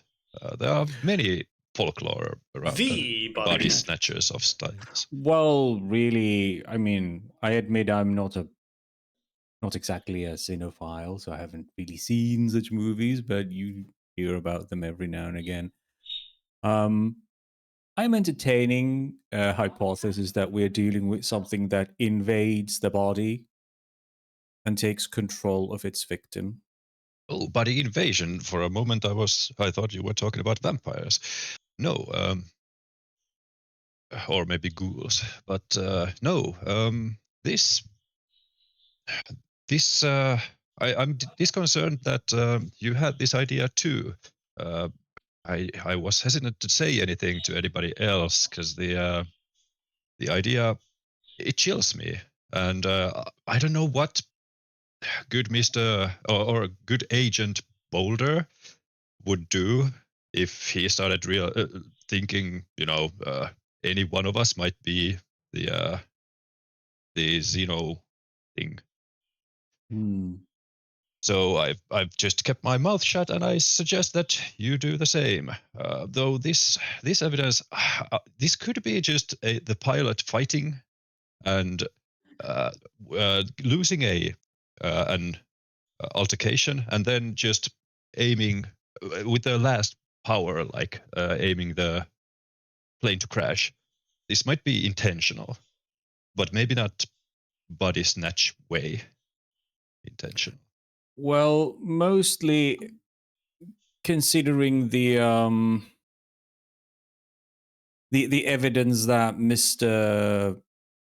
Greaves was turned into black and blue goo, as well as the fact that the girlfriend whose body was found mouth covered in blood, which had congealed to a black and blue pile, and then tiny footprints going away from it sort of indicates to me that something might have crawled out from exactly. her. That claw marks and bite marks all along the mouth might have been that Mr. Greaves was trying to kiss his girlfriend and ran to the car and died before he could leave the premises. Well, there's also the possibility of this being a parasite that, or rather, I don't know the actual technical term of something laying eggs inside a body, but there's an actual word for that. So maybe this creature lays eggs inside and they crawl out, like through the mouth, or maybe they get spread in the bloodstream somehow, and it might be even their excrement of sorts instead of the creature itself. Anyway, we should be on the lookout of any black blue thing moving about. Maybe. Or at least dupe. Yes. Yes, exactly. And this we should actually inform to good agent holder. I So noticed he's that not in the dark. you're leaving good agent Tortilla out of this entire thing, not mentioning him by name. Are you questioning his ability to be of any contribution to this mission? Oh, definitely not. It's just that I'm not as concerned of his erratic behavior as our. Right. So long as we do not enter a Chinese grocery store. Well, I'm You still bringing that up? You're not there. Yeah, we're talking to a one-on-one. Yes. Well, I'm sure that was a misunderstanding of racial tensions. It does happen around America. You do realize that. Of course. So I think that's nothing to do with him actually. He lost his cool. He is not actually glorifying anything My questionable, good I don't think. doctor, I merely jest. I think we should reconvene with our party.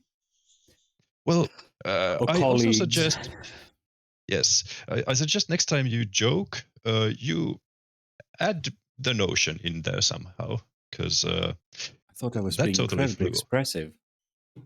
Mm, Did you not hear the clear expression of mirth in my tone as I brought it up? I must say I must have missed that. I did not take psychology as my minor. That's fine. But yes, I do agree. Do not mention the body hopping to Mr. Boulder. He might not appreciate the idea. Yes, okay. At least we agree on that. That is good. That is yes. good.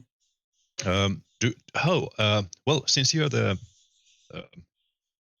person reader, how about Agent Tortilla?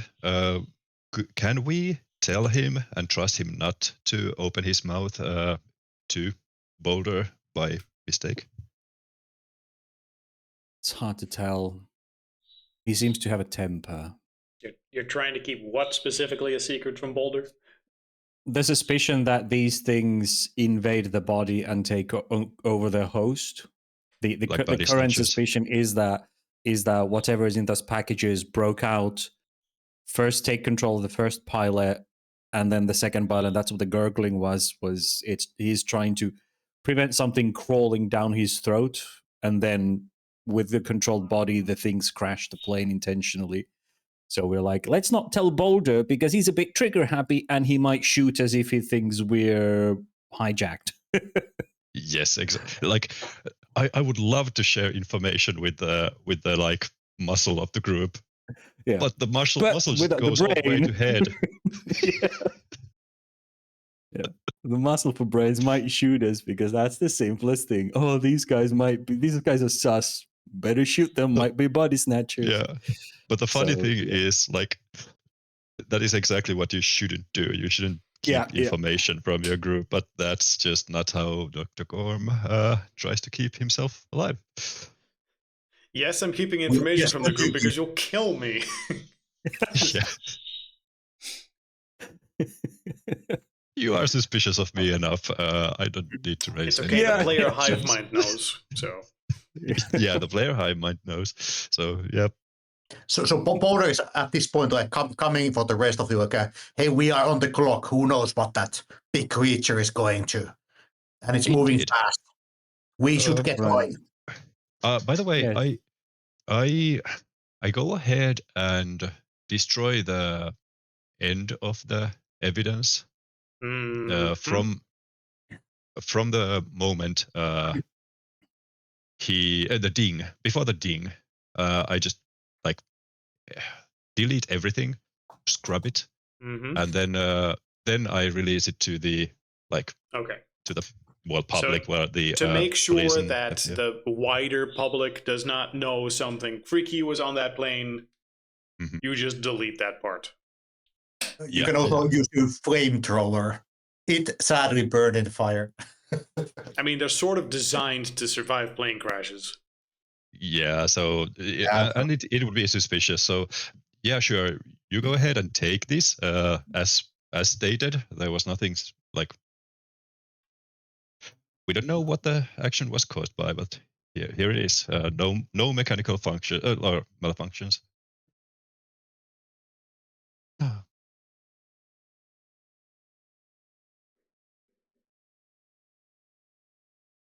All right. With that, that brings us to the second half. Agent Stone and Mateo were making preparations to follow the trail. And you're going there as a group, right? All four of you? Yes. Yes. All right, that's fine. Now, that means that effectively you are going on foot, or are you driving your car with the dogs in front? Like, how am I going to picture this? You guys just on Are we foot, able to following actually dogs? use some sort of like a faster travel, like a motorbikes, cars, something like that, or is the forest just so dense that it's impossible? I'm assuming you initially Horses. arrived here via some A buggy. sort of buggy or jeep or quad.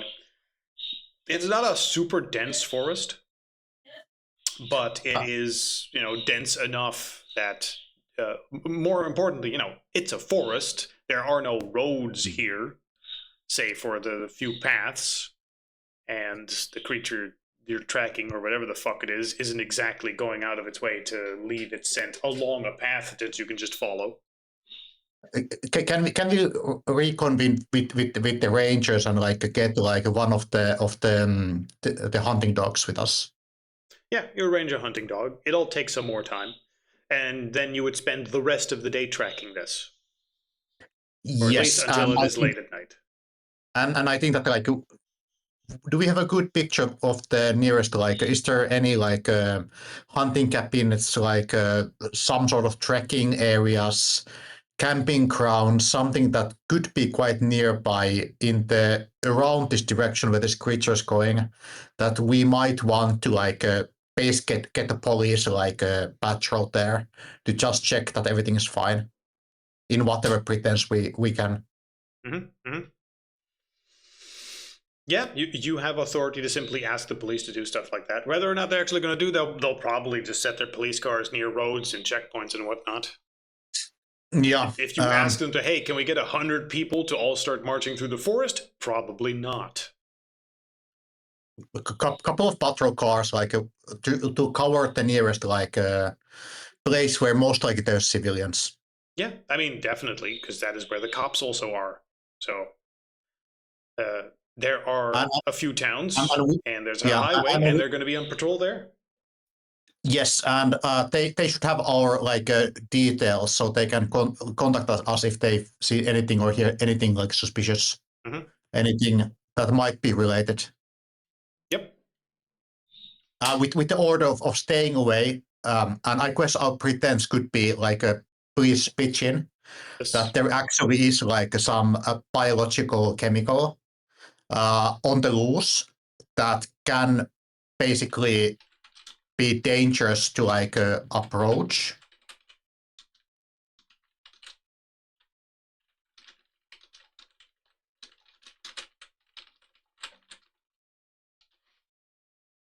Deep silence. Yeah, that's effectively what you can just ask them. Like, hey, we have a reason to suspect that there's something.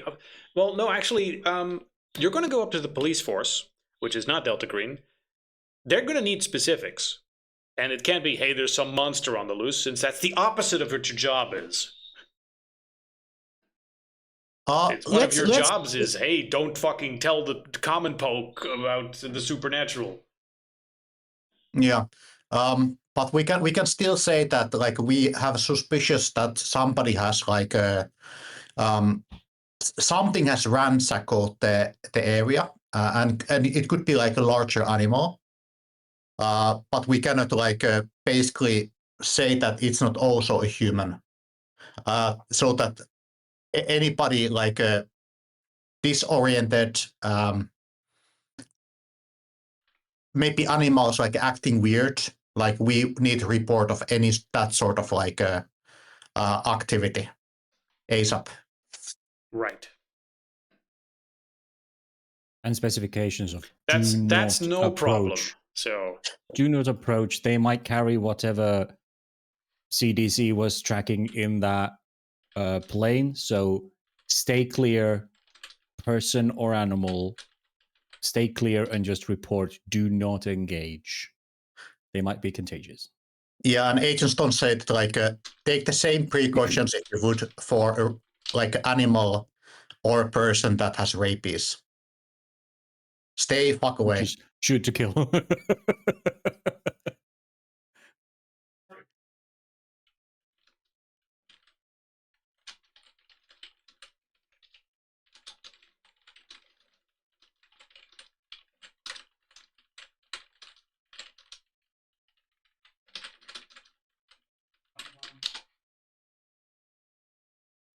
okay, verifying.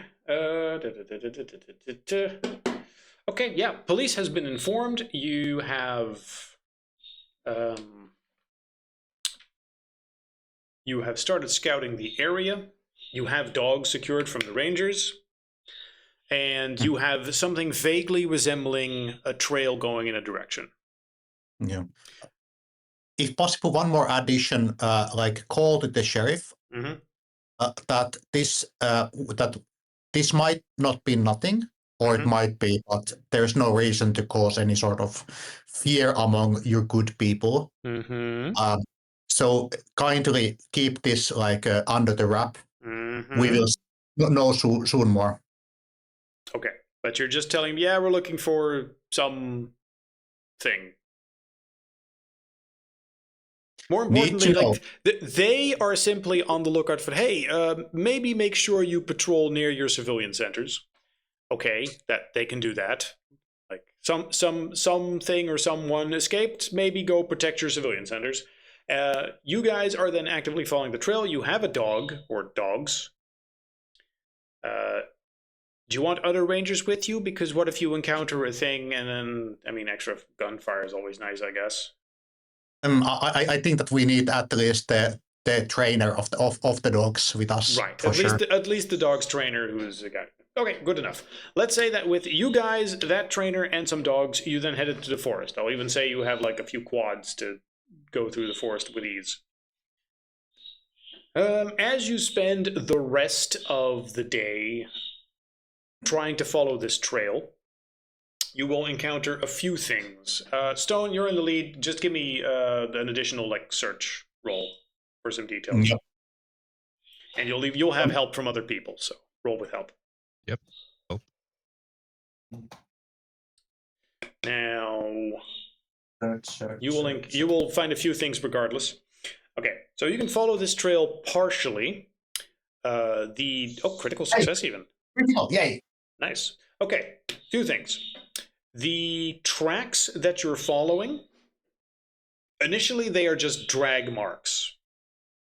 Then after a while, you have what looks like human footprints. It takes a little bit to be like, wait, we were following this. Wait, there's this other thing. Wait a second, I think this might be this. So you switch. You go from one to the other. The dogs aren't as big a help as you might be wanting, because while they do seem capable of following the trail, they seem excessively reluctant. The trainer will inform me that apparently there is some part of the smell that just smells awful to them, and they seem scared. But there's a trail, and you can follow it, and eventually you will find what looks like a big blood splatter in a clearing, which you will quickly identify with your abilities as a place where a bunch of deer would hang out, as there's droppings and antlers and whatnot nearby. And the large amount of blood would indicate that a bunch of deer died here. But similar to what the others have found, there seem to be no large remains at all. If there was a dead deer here, now it's completely gone.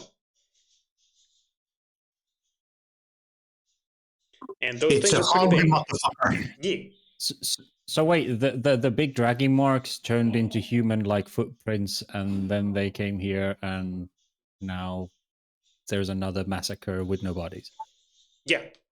And then you try and look around for some more trails, and then there is a collection of impressions and hands and feet in a muddy area. Hmm. Multiple hands, multiple feet. Are there any hoof prints among those impressions? No hoof prints. Okay, so it's still trying to look like a person to a degree. Yeah, this thing is, larger than a bear at this point. What the hell is this? You track it a little bit more, and then at some point there is a lot of disturbance in the ground, as if it has been furrowed up excessively in an area. Perhaps digging, perhaps trying to throw off whatever trail it's creating. At which point the trail stops. Oh, okay. You're at this point like 30 miles away. You've been tracking this thing for hours. Where exactly are we? If you kind of like check it out from You are like still in the forest. 30 miles away from the crash site is. I mean, this isn't scale accurate, and this thing says 20 kilometers, but 30 miles. So I don't believe it would be outside of Lolo National Forest yet, if I'm going with my notes. So, tracks lost somewhere here. So, okay. Check the trees, maybe for marks. Maybe it climbed up or something. Is it like a clearing where this thing is, or in the middle of relatively dense foliage and a canopy? In a disrupted part of the forest. Like I said, the ground has been thoroughly furrowed up.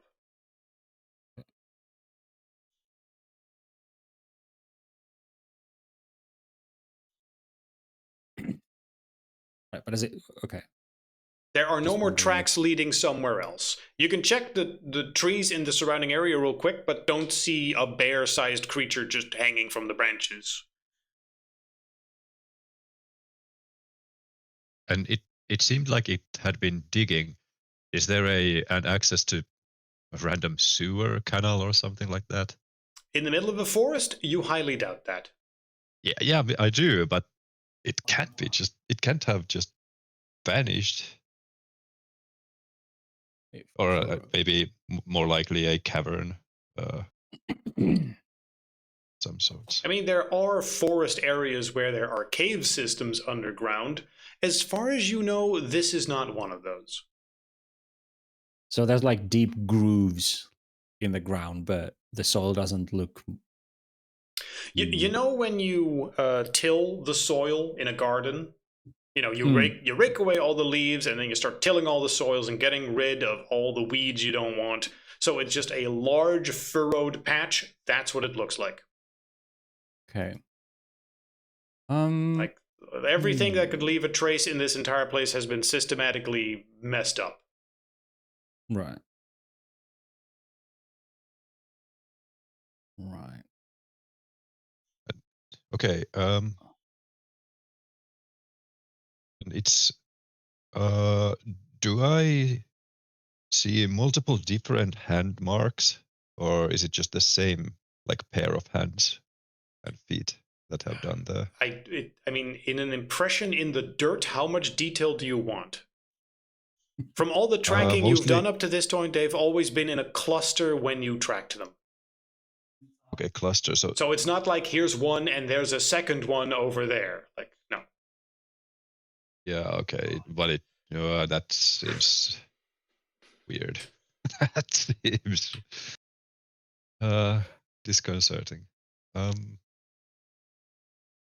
Is there like a clear pattern? Like It's not like it's been pulling dirt to the center. It looks literally like someone's been kicking back and forth, just messing the earth. Guybrush will try and see if whether or not it has tried to bury itself into the soil, if there's a pattern of just like digging a hole and pulling the dirt on top of itself, if that's a thing that might have happened. I mean, there's a whole bunch of you. You would have help, but this sort of thing is... How large is the area that it, has been disturbed? The disturbed area is... like the size of a large garden. Like, okay. Well, it would have mass from a bunch of deers, and deers are big. Yeah, he'll try and see, investigate the area sort of to see whether or not, because we don't know exactly the composition of this guy. Guy's assuming it is more or less amorphous at this point because it seems to be able to sort of shapeshift. So in his mind, he's like, okay, well, this guy might be hiding right under us. Like, Okay. it's disturbed it. Maybe it can flatten itself and just disturb the soil and covered itself up. So based on what you know and assume, you try to look for specific signs. I'm checking if there's some sort of nature skill. There doesn't seem to be one. So I think it's like I think probably science, natural sciences. Yeah, maybe natural sciences.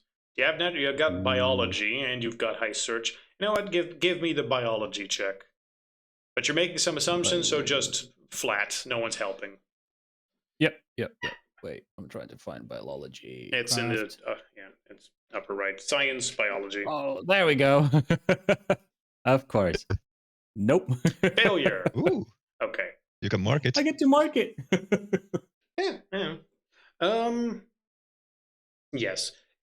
It's not possible to tell whether or not this was done to look for something, or to burrow underground, or to go into some sort of cave, or to hide tracks.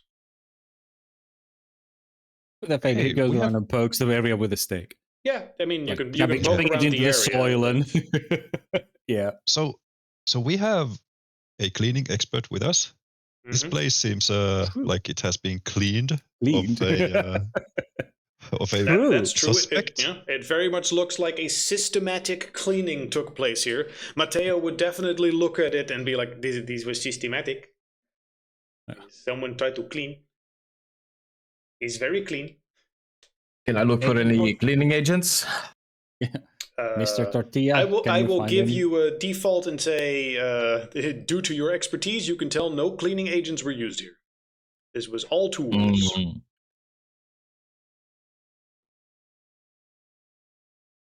But you used to use Mr. Muscle on the garden, don't you? Sometimes. What sort of fucking freak would if spray his? I mean, okay. If there's pipes or like metal bits or like stonework, okay, maybe. But then surely that's damaging to your plants. No. Use soil. You just spray the soil and then you wipe the soil and then the soil's clean. Exactly. Sparkly rocks. We sparkle. Oh, yeah. And clean. Why is the garden sparkling? Clean. But yes.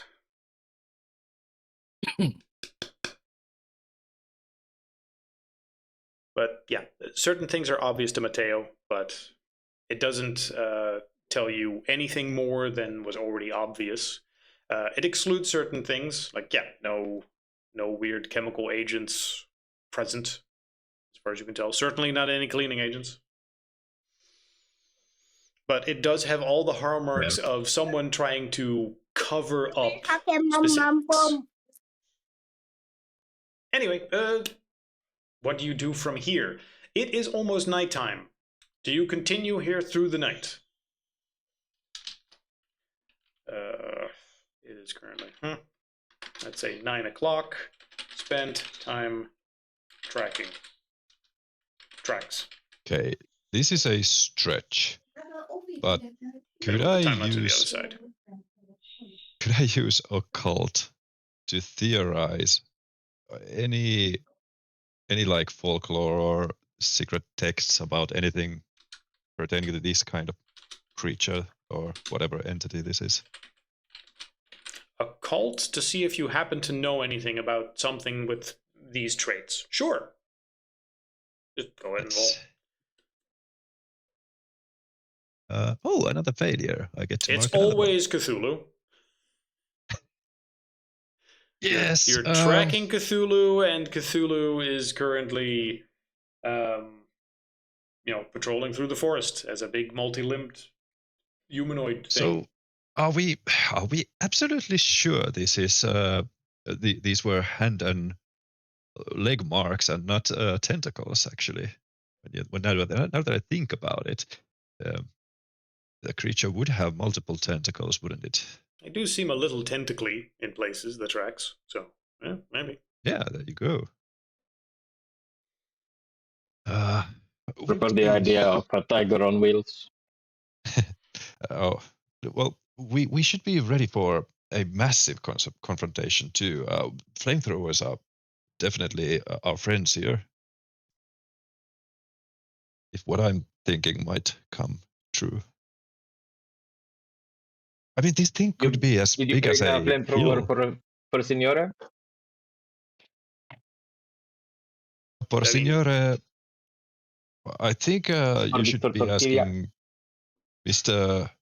Or Agent Boulder here. Surely he has already He's given our Mateo an extra quartermaster. flamethrower. He said he had gear for all of you. So. Yes. Yep. And what cleans an area more than a flamethrower? Mateo. Flamethrowers and long guns at least. Yeah. All right. Something that can kill something big like a deer or hurt a bear like very well. Yeah. You need some firepower for something. And of I think that I made size. also hand grenades, so I have at least 3 of those per person. Yeah. Yep. Like you are the armory guy. Did we lose the track of the monster? Effectively, Yep, yes. You have arrived in an area where you Even don't know whether you're not afraid of it anymore. the dogs are not helping you at this point. Like they are lying down. They want to go home. They're done. Signora's phone. Did you bring night vision? What is nearby by the map?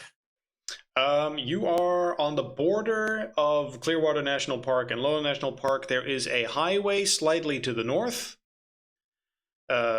Further to the right side of the map are 2 towns. I believe this entire area has a higher elevation and might be sloping down slightly, but other than that, forest. Well, what does this thing want? Does it want to eat? Is this like its primary thing? I think we need to stop following it and like anticipating where it's going. Well, so we should.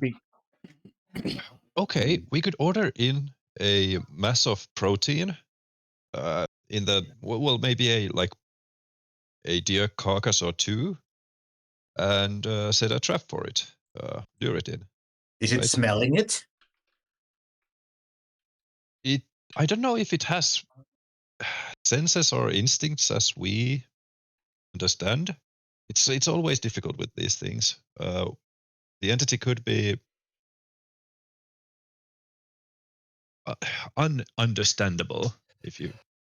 During our tracking, okay, well, first of all, is the dog trainer and his dogs, are they present, or did they leave the moment the dogs were like, yeah, nope, and then we found they're still present, but the dogs are uncooperative, and at some point they would have been like, hey, it's late, the dogs are done for the day, I think we should go. See, right. Yeah. I will be keeping my eyes up in the trees. Yep, me too. I'm still suspicious of trees. Yeah, it's also now getting later at night. Remember, it's 9 o'clock. It's dark. Sure. During the tracking, did it seem like it changed trajectory? Like, was it going one way and then it curved towards the deer, or did it seem like, oh well, they just like, was that a steady pace it was going towards anyway? The track has been a little bit curvy at times, but you don't have any reason to assume it specifically stopped what it was doing just to chase the deer for a while. Well, like it was more that did it seem like it's something that he will try and think back on because we don't have the track anymore. When Gorham was like, well, we don't know if it can smell, whether or not it was like, oh, it sensed food, ergo it changed trajectory to where the food was. Do we know, Based was on the track.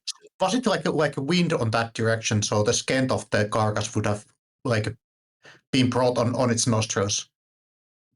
Well, I think it just killed a bunch of living deer. That is possible, but more importantly, you at the very least have no reason, based on the tracking, to assume it chased the deer for a while. So no, yeah, not for a while, but just either it ambushed changed it or it, happened upon it. Right. But it's There's not no like, sign oh, it all of a actively sudden, went it that was way. generally going in the same direction, Okay. which is eastward, the entire time. Right. Okay. So it's going to end up on Highway 93 at some point. At some point, yes. Yes, and it might be ending up in those two cities or towns if it wants to Possibly. like just grow bigger. Is that forest still still dense enough that helicopter wouldn't help at all? Because it seems to be big at this point. And the only way Yes. to find it would be from the air. You can, but you can have a helicopter patrol the area, but you would have it looking for just an anomalous thing over a period of how many hours? It's not like you can tell the helicopter, hey, follow this road, and it's definitely like a car driving along it, and you're going to find it in the next hour. Like, you don't know where this thing is right now, or if it's going to start moving, where and when it's going to cross the road. You cannot have a helicopter just hanging in the air for the next day until it sees something. I mean, you've already asked the police to be on patrol. That's about as much as you can do for as far as, hey, if it crosses Highway 93, we'd like to know if you spot it. Or if those towns all of a sudden have a thing happen and it starts eating the town, then you will be informed. Yay. Yay. Okay, so the question is that do we continue or do we basically have a moment of rest and just react when it actually kills something? Well, considering we don't know where it is, what does it look like, and what it can do, I think chasing it in the dark is like a rat trying to chase a cat at this point. We are food. We're blind in the dark. We don't know what we're looking for. So how big those We places know Lolo quite and a lot. Miso actually are? How many Those towns? population? Yeah, the population. I'm going to ask the dog trainer. He's gone. I believe, yeah, I mean, he did sort of leave. But trying to I'm going to verify call it. somebody. I think we are all going to go at the same time, I would say. Yeah, we probably should. Especially as most likely we don't know where we're going, so let's not get lost in the forest. Yeah, that sounds like a bad idea. Yeah. Masola, the town nearby, has about 50,000 inhabitants. And Lolo? The town of Lolo, the one a little bit at the bottom, has only 5,000. That's a tiny town. Yeah, so maybe Miso would be more nearby. Is there any inns or any other buildings or things if you just follow the arrow around the same direction it's going right now? Why would we Any just go to? inns? Shouldn't we just go to Missoula and just spend the night there? I'm sure they have a rest spot over there. If anything starts to happen, we'd already be at the location. Yeah, that makes sense. Let's see. Beyond that place and above it, there's a few tiny towns to the north. This is not a very densely populated area. Let's see, a few small towns along the road, as you might expect. Missoula really is the big one, and then there's another highway heading one north, one east, and one south. And then it's another 100 miles or so before you get to other interesting areas. Montana's, once you leave this forested area, Montana is one of those super flat states. Where, So bosses, what do you think? Is this thing like intelligent or not? It is hard to Too early tell. to say, but probably not. Well, But we don't know. what It seems instinct to drives it then? It's going somewhere, and we need to find out why. Yeah, we should probably think its instinct is to feed. That is at least understandable to us humans. also, let us not forget that the analysis of the substance has it is undifferentiated cellular material with human characteristics, which means that this does share traits with humans. Also, by the looks of it, it has assimilated humans, so I believe it would be safe to assume that it has also acquired some of our characteristics, which means we cannot entirely close off the capability of rational thought. But because it leaves no bodies behind, it does indeed seem that it gathers whatever it eats to itself, so I wouldn't be put it past that it is indeed trying to find more mass to accumulate. Like an amoeba of sorts. A what? An amoeba, like Amoeba. deformed one cellular. Yeah, deformed Amoeba. one cellular creature. That, Potentially, yes. yes.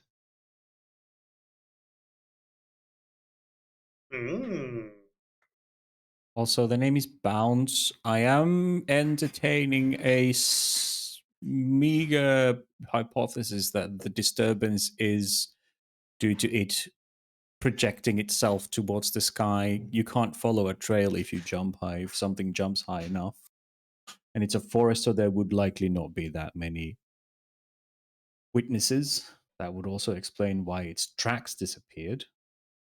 Is if it launched itself into the air to gather ground that way, now that it has more mass and a lot more feet.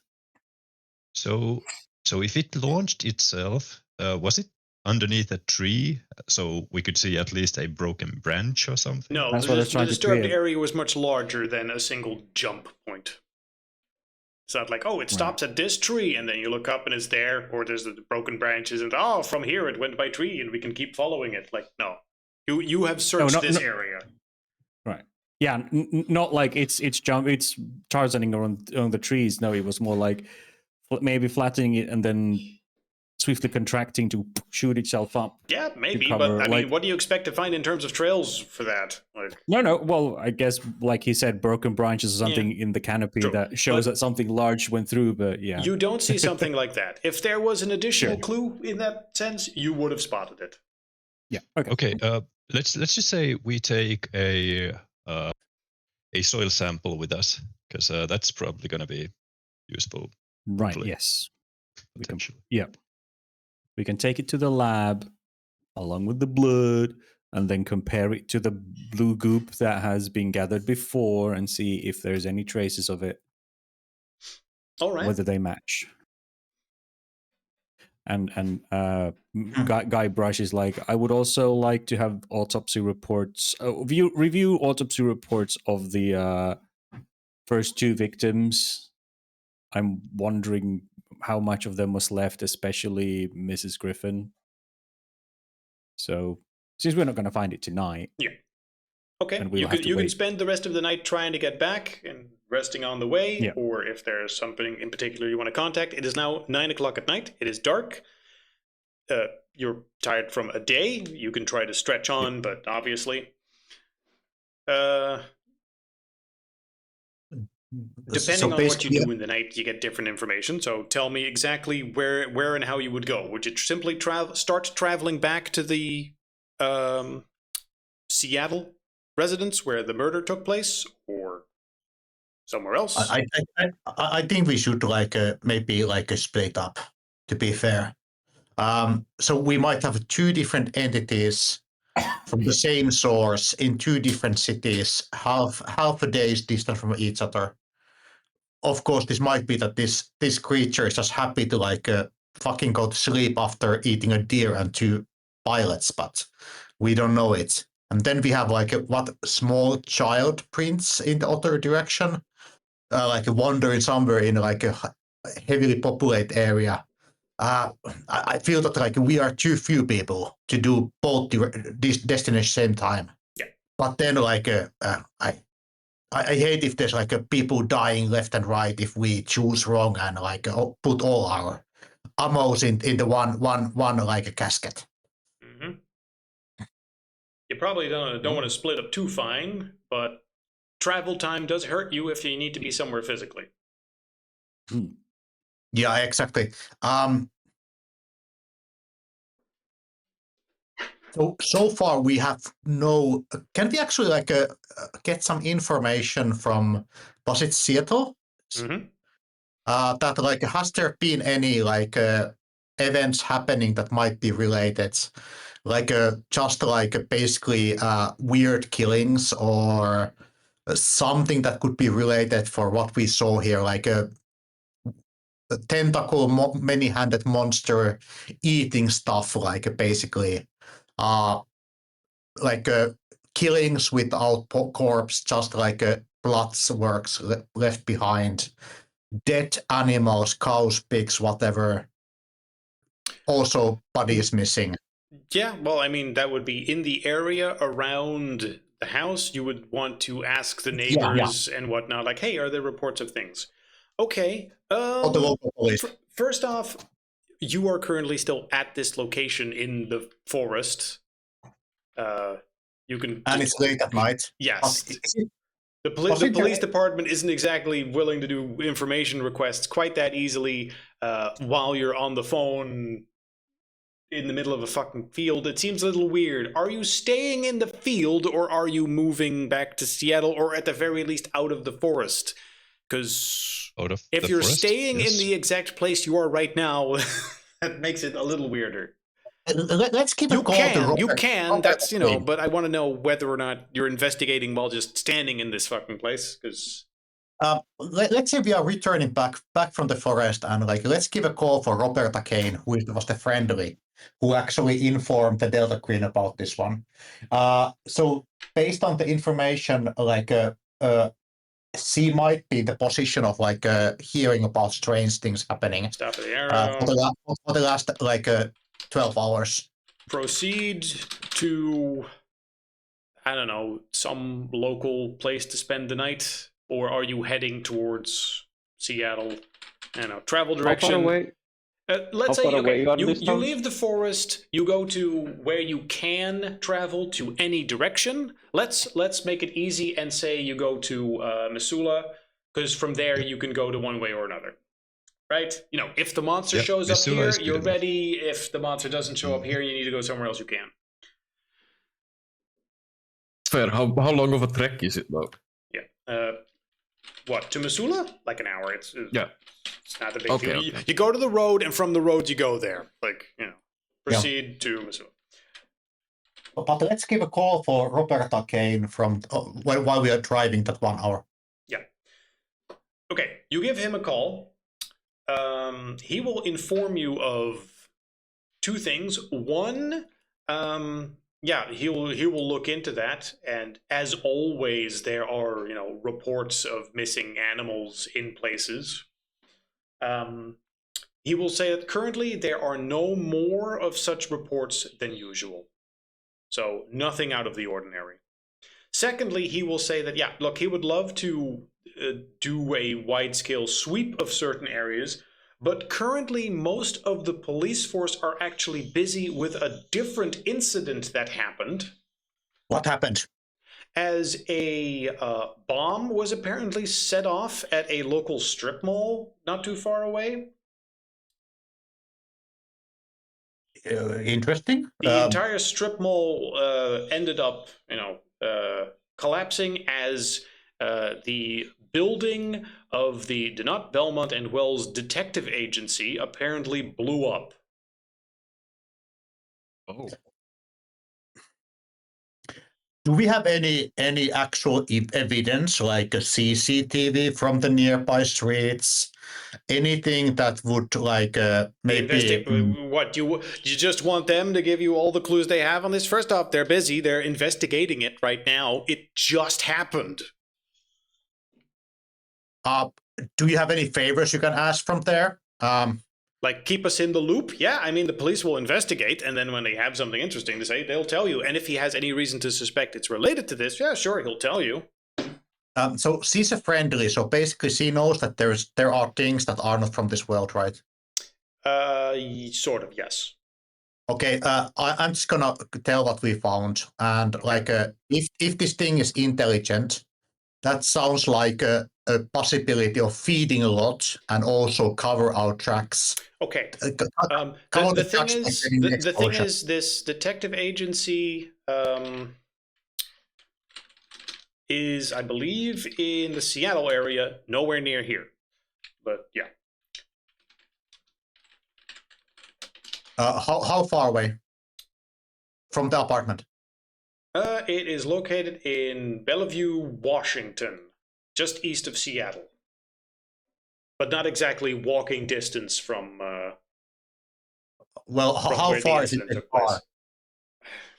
How far is it by car? Like a few hours by car? I'm turning around for the rest of you. Few hours by car from Seattle. From your current location, yeah, a few hours of travel. Am I hallucinating? I'm gonna put it on mute. Am I hallucinating? But can this be related? I mean, the creature would have been highly intelligent to do something like that. It's a high-profile explosion suddenly happening when there's another very unnatural incident. Part of your brain to connect the two would be, hey, some sort of cover-up, some sort of, hey, you were poking around and stuff, and I don't want you to poke around and stuff. It's a detective agency that apparently exploded with enough force to level a mall. So someone really wanted to clean some stuff up if they did. Or alternatively, something was hidden there and it blew up. Also possible. It's a bit high profile.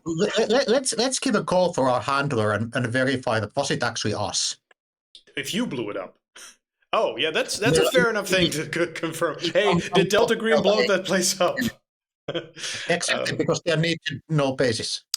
Right. I don't know. That seems like the sort of thing that would be neat to know. Like, oh no, that's our cleaners cleaning that up. By the way, that's you don't need to waste time on that. That's the sort of sentence that's sort of useful to do. Your handler would be able to confirm, like, no, you are the only operatives in this area. Right, but it doesn't have to be us that encounter some unnatural thing and just decide to blow it up. Then of course the problematic thing is about the person who blew it up, who is not an operative, starts to become a problem. We should take care. They have too much information. Fuck this. I'm really conflicted. Like, there's two places we can protect both of them. I would. Can you guys survive without me? If I stay behind, and basically see if this creature starts eating people here, maybe I can do some good. When it comes with the investigation stuff, maybe I'm not such a hot stuff, so to say. I mean, well, just keep yourself safe, okay? And whatever happens, if something starts happening, you contact us immediately. Don't stay here alone. Yeah. I have lost some people. I wouldn't want to get more on my conscience. I would prefer if two people, if it's in order to split the party not too finely, and for you to have backup and help on any checks. Sort of want there to be two people at any given location, no less. Yeah, makes sense. So who would be staying with him or going with him? Mr. Tortilla's feet kind of hurt. So I mean, you can go by car. if we take the car, it's okay. Yeah. Hurt, can't drive. Well, Yeah, I can drive. that sounds good. Like I have kill two driver's Heatley. licenses, one for Mexico, one for United States. Great. If they take one away from you, then you'll still have stuff. Hooray! Yeah. So, By the way, Mr. Tortilla, do you have any other Second one, skills that we- completely authentic and legal. yes. Say again? Okay, so that means that Stone and Mateo are going to stay in the area of the forest near crash site. Let's just say near crash. And the others are proceeding back to Seattle to investigate the other location and the explosion. Yes? Sure. Okay. Then you split up.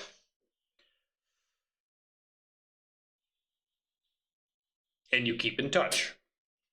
Now, as you're aware, it's late here. Crash site doesn't immediately happen. Some time passes. It's the following morning. October 4. Morning. Whatever time you get up exactly.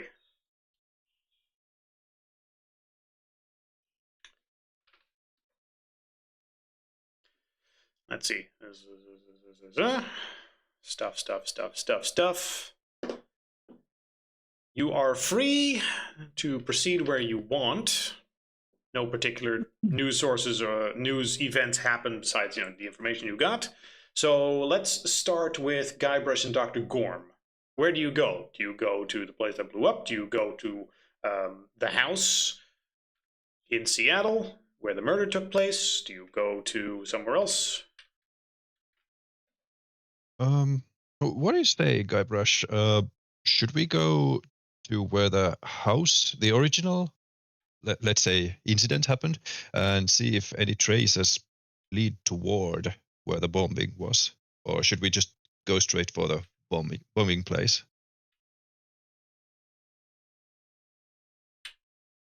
Guybrush? Hello? Mr. Brush? Sorry, I was in the toilet. Mr. Pooping? Yes. Sorry, can you repeat that? I was preoccupied mentally. Yes. Should we go to the since we're going to Seattle? Should we go to the house of the original incident and see if any traces lead us toward the place of the where the bomb went off, or should we just go straight to the strip mall and see if we can find out anything about the bombing? You know what? I'm more curious about the original site. I think we should probably go and check that place out with our eyes in general to see what we find and whether or not the ordinary law enforcement missed anything. Yes. Okay. So to the house we go. Very well. Let me visit to the murder location. Yes. Also, because this is just in the Seattle area, going to the local police department, getting information from them on certain aspects of this is a lot easier. Like, files and reports are available through sources here. So if you want to pull on some strings and be like, hey, what is that thing, and tell me about it, what can we find, that's generally straightforward enough. Yeah, I mean, he would still want the reports on the bodies. Mm-hmm. Like, what remained in the girl, for example, and what did they find out about the right. The goop that the guy turned into. Let's start with some information. The dead man, Greaves. Mm-hmm. Let's see. When first photographed, Dr. Greaves' body was intact, although bloodily damaged, and then just half hour later, it had collapsed into a pool of toxic, smelling, unidentifiable goo. No one really knows how to explain it. The police, horrified by the notion of some uncontrolled biohazard, is uncomfortable discussing it in detail.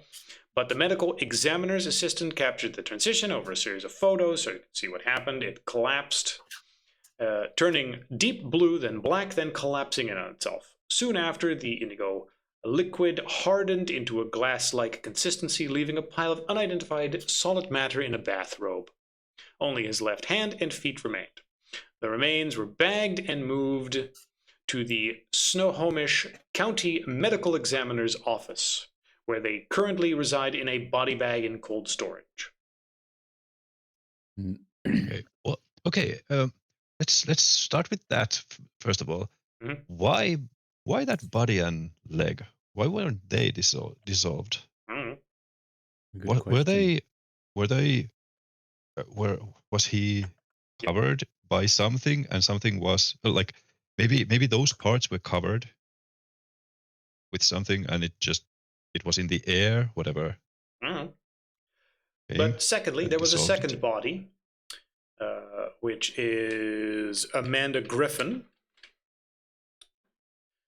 who was a stripper at Rose's Gentlemen's Club and known as the sort of live-in permanent girlfriend caretaker of needs for Mr. Greaves, who was much older than her.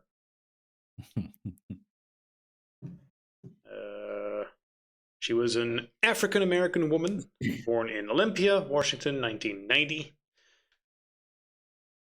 The broader thing is fairly well known, and to the neighbors and from the police reports, it seems that, yeah, she was simply sort of the local hussy that a man who had a midlife crisis and way too much money was spending money on. Yep. But after her body was inspected Yep. through autopsy, what was inside of her still left, or was there anything? Right. They will tell you, because I do have stuff. The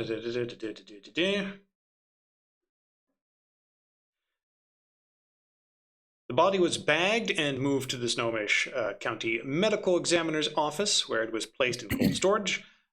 Currently, Dr. Louise Stubbs, the county medical examiner, intended to do a complete autopsy, but held off when he knew that the CDC and the FBI were involved, as he didn't really have the things to take care of any infectious diseases or anything. So he hasn't touched the body since, and the juristic issues are still being worked out right now, whether or not this is a federal issue or whether or not they're worried that the infection is in that body as well. So he's just sort of put it away and isn't touching it. Okay. So there's no. All right. I mean, he's curious to see what's inside, whether or not it started by just devouring the insides. I mean, there's been no report of the police station suddenly exploding and everyone dying, so Yeah, that was a different place that did that. sure, no, but whether or not the body of the woman, whether or not that thing had been inside of her and eaten her insides, or any traces of what it does. Yeah. But I since mean, the body body's hasn't been available opened, we and don't you know. technically have the authority, so if you want to poke around in the body yourself, you can. He turns to Dr. Gorman. Shall we go poke a body? It would be potentially beneficial. So yes, let's investigate the body. Okay. Hypothesis. Bodies. Yeah, I assume she was the first host, so I would like to get a closer look. Oh, you're thinking she was the a guinea pig for this Yes. guy? Yes, that is my assumption, is that she was carrying the first one, considering the bloody footprints came from her. So whatever it was incubated inside of her, killed the man, and then left. Mm-hmm. That is my assumption. Yes. Very well. We really should go and see the laboratory. Maybe that would actually give us hints what sort of. It's probably going to be some kind of chemistry, but the lab equipment might help. Consulting the authorities, is there any reports of Amanda having been pregnant by any chance? I'm going to say you just ask around for that. Yeah. Either by the police or the neighbors. They indicated they have no reason to suspect that. Okay. Oh well. We'll see more when we open the body. All right. Anyway, you make your way to the storage of the police department then. Yeah. There you will talk to the assistant, Dr. Stubbs. Not sure where I'm going to put the picture real quick. Wait, what did you just type? Yeah, I did. Oh, okay. Yeah, okay. You're keeping your own notes. Yeah, some random. It's okay. It's okay. The Snohomish County Medical Examiner, white male, age 55. Dr. Stubbs has been the county medical examiner for 15 years, and he will explain that he mostly deals with car and motorcycle crashes, the occasional found body, and violent crime. He has never had to deal with anything like this, but he's smart enough to recognize that something is just happening way outside his pay grade. So, yeah, they simply took all the precautions to make sure he doesn't get contaminated by anything that might be happening. Put these things far away under as many bags and logs as keys as he has available. Yep. And then we arrive like, Pretty well. we would like to have the body opened up and Right. investigated. We've concluded it is not a...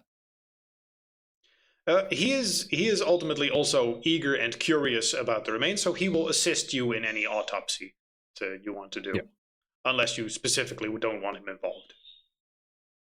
Well, I certainly don't know how to do autopsies. Yeah, I'm not sure what it falls under. So I have medicine. I'm not sure if that's medicine specifically, but no, Art, Brush has no craft. reason to suspect that there is anything dangerous inside that body. He's fully All right. convinced that it's left. So yeah, sure. Yep. And when you Might say the walk his body, world, do but- you mean the body of Amanda or the body of Amanda, yeah. Greens? Right. Amanda, because that's the one that's still more or less whole as far as we know. Right. The other one's a pile of sludge. Glass, yeah. Which you might also want to test, but I wouldn't really know. Sure, but he wants to see what it does to a suspected host body. So yes. Anyway, you can examine the body of Amanda Griffin in the county morgue. You have to talk to the medical staff, which you did.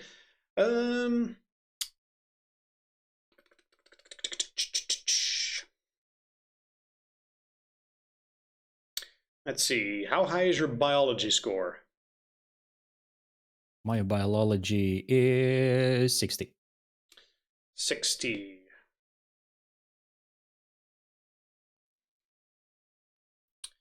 Let me see if I can get the text that specifically says, like, okay, you look over the thing and you do all sorts of.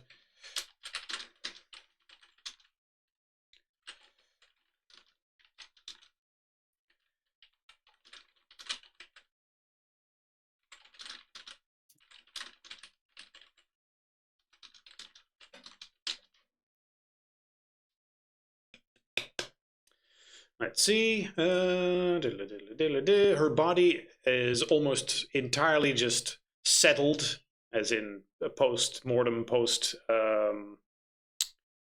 the fuck is that called? Rigor mortis. Yep.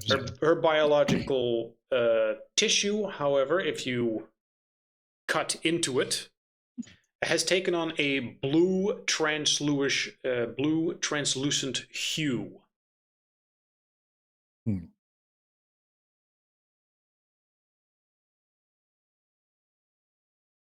And her skin looks a bit hard and cracked at this point when the bag goes open, reminiscent of sort of a porcelain. Mr. Griffin.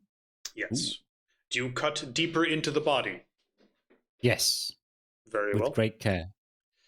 The two of you will, with great care, sort of cut the things open. Within it is a core of a bit of a blue mass, a distinct darker indigo, with bits sticking out of it into other places, like an organic nodule. And a concentrated essence of this bluish blood. Okay. So there's no internal Since this is starting organ? to affect Dr. Gorm a bit, I'll try and like poke around with our, what's it called, abductionist or whatever it's called, like the doctor with us, and try to like make him talk. Like, okay, so I know that you said this was above your pay grade, but what do you must have some idea or some hypothesis about what this might be. You're asking Dr. Like, Stubbs? what was Stubbs? Yeah, he's the one. So, do you have any, like, I'm trying to distract myself more than anything, but it might be a good point to actually get him talking. Yeah. And maybe if he knows more than he lets on. And Dr. Stubbs is currently treating this as a just really big, interesting thing, but does come around every once in a while. He was sort of ready to, see it as a weird thing that gets investigated, and then you move on to the next order of the day. But now that he's seeing this stuff, he's like, yeah, I thought something might be a bit, beyond modern science. And this is sort of confirming that to me. So, I don't know what you guys are investigating, but this seems important. So were there any internal organs? Was it just a shell and then there's a blob of it inside? There are still some regular internal organs. Like the blob is very much an extra thing here. But remember, it's not a single blob. It's like there is a bunch of slime. Like a slime, like, have you ever seen a slime mold? Yeah. Where it's just this goo that apparently can do stuff. It's not like hopping around going, I'll fucking kill you. Like, no, it's like her organs have a bluish slime around them, and it's somewhat pooling in the middle of her body. Okay. So most of the stuff is still there. There's a sticky web of things. And yes, actually, let me... That's not fucking useful. There's a photo, but it's weird. It's taken in a weird way. Let me just post the whole thing. You're going to ask a question, and I won't have an answer for you.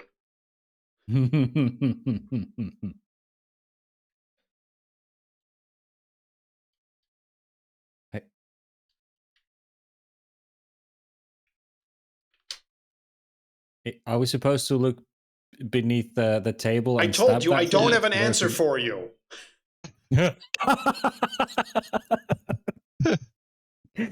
Like, the monster's right there. Exactly. It literally looks like the monster's right there. it failed the sneak test, and it's just hanging upside down, mouth open. And you're also going to ask, like, wait a second, and you look under the thing. No, it's not there. Yeah, it's like an official picture from the adventure. And then you're going to be and then you're going to be like, oh, so that's what the monster looks like. No. Oh yeah. Okay. So what the fuck is this thing? I don't have an answer for you. Okay, fair. I was expecting a sort of weird looking cut open chest cavity, but no. Yeah, me too. This is different. It's what your mind's eye perceives. Yeah. Or what you were expecting to find, perhaps. Yes.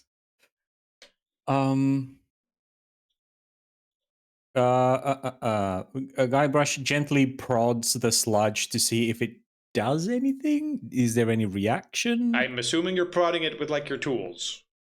Yes. No, not with a hand, but with a scalpel Yeah, or something. okay, but- Just, Also, just assuming the gentlest nudge. you start eating the goo furiously. Like this- Yes.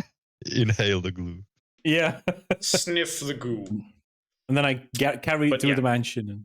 You poke the goo. No, it does not react as if it is like it's the thing going like no. Right, yeah. Well, he wants to collect a sample, and presuming because this was a medical facility, there is a laboratory to investigate this further. Yes. And since you have high biological skill, you can test some stuff. As you spend what I'm assuming is, the rest of the morning for several hours going through some tests. Yeah. Dr. Gorm, are you assisting or doing your own tests?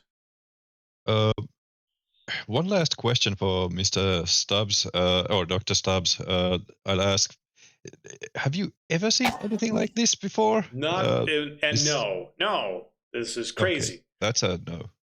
Yes. Okay. I mean, I'm not a doctor, especially not working with, like a medical doctor, not working with cadavers. So this might have been something you bumped into before. But anyway, thank you for your time. Well, we're staying and investigating in this place, so Yeah. we're using I the mean, lab. yeah, Well, sure, but- he's assisting and he's making damn sure no one snorts that body or anything. Yeah. Or someone else Oh, comes right, in we're not or the body leaving. gets up all of a sudden and starts killing people. Yeah, no, we're not leaving. We're staying here and Okay. poking at the blue stuff. You're staying in the morning. Which is why he has to have biology to assist. You have biology. I do do you not. assist or do you? Okay. Okay. The two of you will investigate this for a bit. We're foregoing any sort of check. You discovered that, these cells have human characteristics through their life cycle. As you look at some of the blue goo, as it just sort of is there, it seems to be primarily inhaling carbon dioxide, though, from its surroundings rather than oxygen. And the cells you're looking at seem like they are still quite alive. They also have this weird, resilient, second sort of square-ish cell membrane around them. Hmm. So while initially you're like, oh, this is a human cell, and then like, wait, there's like a second larger cell around them. Okay. Well, Guybrush is going to test what it does to other sources of meaty protein. Like, Mhm. oh, well, do you have a ham sandwich? Let's test what it does to ham, and whether that changes the cellular structure to resemble more of the animal that it consumes. Whether or Okay. it changes based on what You- it eats. You give it a small amount of ham. Yeah.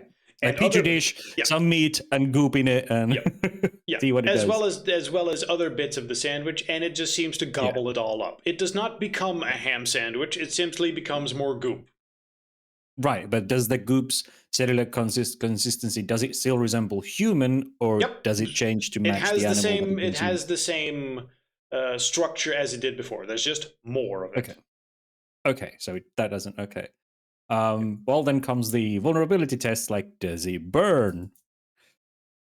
Yeah. Like, let's try It's find the weakness. electricity. You try poking and prodding it.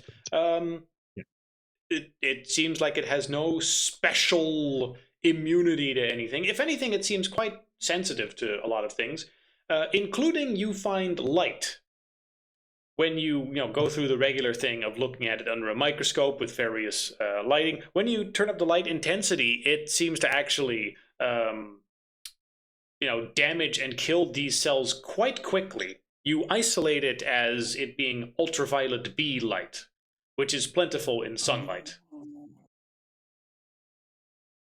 Wait, when was the? Oh, that makes so much sense. Does it turn into glass-like structure when it dies? I mean, when you look at it under a microscope, it seems to vibrate for a bit and then explode. As in, at the cellular level, so burst. And then there's just goop. Oh no. Okay, but there's still goop. It Well, doesn't. It doesn't go the way Mr. Griffin, Mr. Greaves did. I mean, if you have a very tiny speck under a microscope, you would need to like Sure. you would need to just take a large clump of the body and aim light at that, and then you would probably see the same thing happen. Well, like let's assume he takes a petri dish with it and then puts it on the windowsill, Yeah. opens the window a bit, and shows it to the sunlight and see what happens to it. Okay, first up, that's fucking insane to do with a with a highly virulent potential biohazard to just shove it out the window. But I get what you're trying to do. Not out the window, but like expose it within the laboratory Right. to direct you sunlight. find direct sunlight. You put this thing in the thing, taking all the necessary safety precautions. Yeah. He is still a scientist. Yeah, He's still okay. a trained professional. So the way you said it was crazy. Sure. Okay. Long story short, yes, that is exactly what you see. When the blue goop in a large enough quantity gets exposed to sunlight, you will see exactly that happen. Right. And he goes, well, this explains what happened to Mr. Griffin. I'm assuming we've gotten the case files. It was the left hand and the left foot. Both Looking feet. at the photos, were those in shadow? Yeah. When the body when he was sitting in the truck. I'm sorry, was what in shadow when he was sitting in the truck? Well, the left hand Mr. and Greaves. The body Yeah, parts. the sections remaining from Mr. Greaves when his body went through the same metamorphosis. Right. Were the preserved parts in shadow? Well, I mean, I suppose he's everything waist down would have been in the shadow. If you think about the situation, that is most likely due to some other cause, because they would have just been in sunlight. Going with the structure of Griffin's body that you're examining, the goo seems to primarily be in the center, which then also would mean that it's less present in the extremities. Right.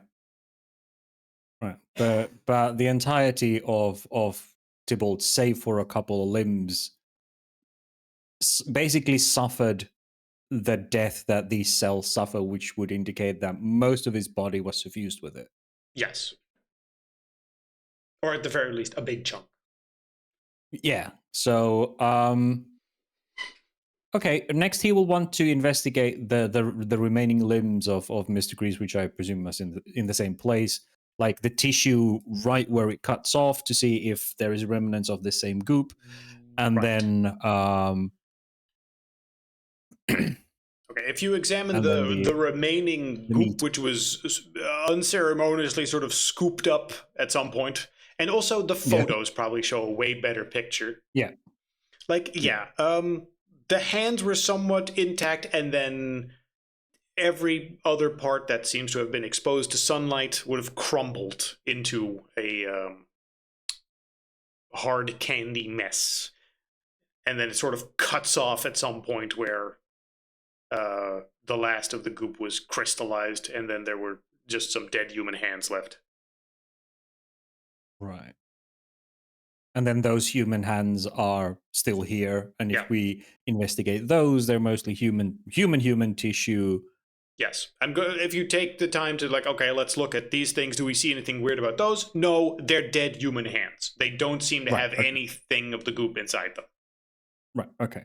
And even where the cut points, where the limb just cuts, there's no residue of it. Like, this is how far it got with the rest of the body through, I don't know, blood vessels, and then there might be some minor traces, but because the goop turns into such a hard shell material when it dies, it does not seem to be remaining in it. Because it's been a while and you've seen how it acted in the other body, you would expect it to be rebuilding or something if it was indeed infected or something. Like, it's just dead and it doesn't seem to be doing anything useful for...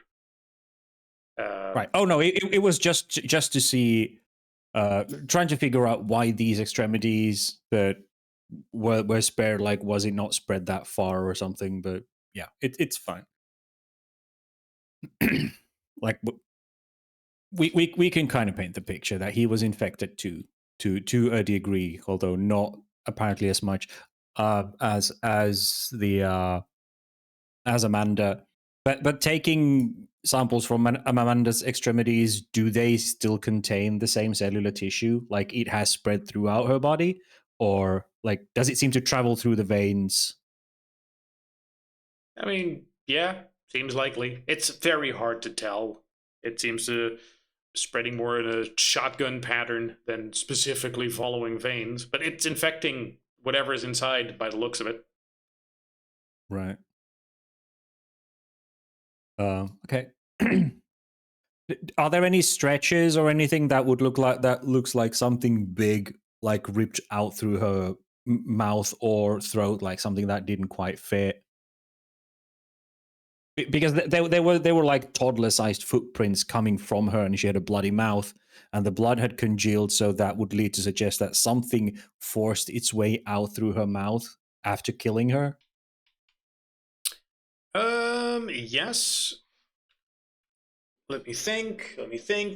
You have no indication that something, burst out of her. Like you examine her mouth and throat and don't see that. However, the description you got from Greaves, when he was found dead initially, is very much that something apparently ripped out of him. Interesting. Because he was missing part of his throat and mouth when he was found. Okay, so he was the one. Okay. Huh. Uh-huh. Yes, indeed. Can I roll with this information? Can I roll forensics, because my player brain can't like construct a scene of events? Perhaps, but let's just say you're going over stuff. Dr. Gorm, what are you doing in the meantime?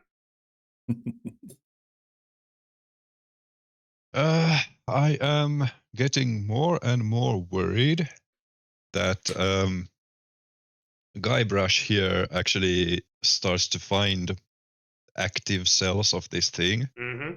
And since we have, can't remember his name, Dr. Scrubs, God. Dr. Scrubs with us, that he might become a liability. First of all, I'm pretty sure we should requisition these bodies, so I'll get on phone for that. Stubbs, actually. Stubbs, there Stubbs, you go. that Yes. was the guy. I'll step out of the laboratory, leave them to their work, and requisition our agency. Like, okay, we need to get rid of these bodies. Containment procedure. I'm pretty sure this is still alive. This Okay. entity. And you're arguing that with who? I'll say to, like, okay. I would probably know how our agency works. So should I? Are we the cleanup crew? So I can't like requisition somebody to just Like get a cleanup team officially here. Like you have authority, and your mission is identify and contain unnatural threats, prevent further unnatural threats from developing, prevent public awareness of the unnatural. After that, you have carte blanche as long as you can, argue that it fits within whatever credentials you have. Being CDC and FBI, crew. you are the cleaning crew. We are. That's why you have Matteo on the team. Indeed. I mean, the cleanup is easy. Just put the bodies in sunlight. And Well, I mean, clean up done. that's something you know now. What if it's like, oh, that supercharges it?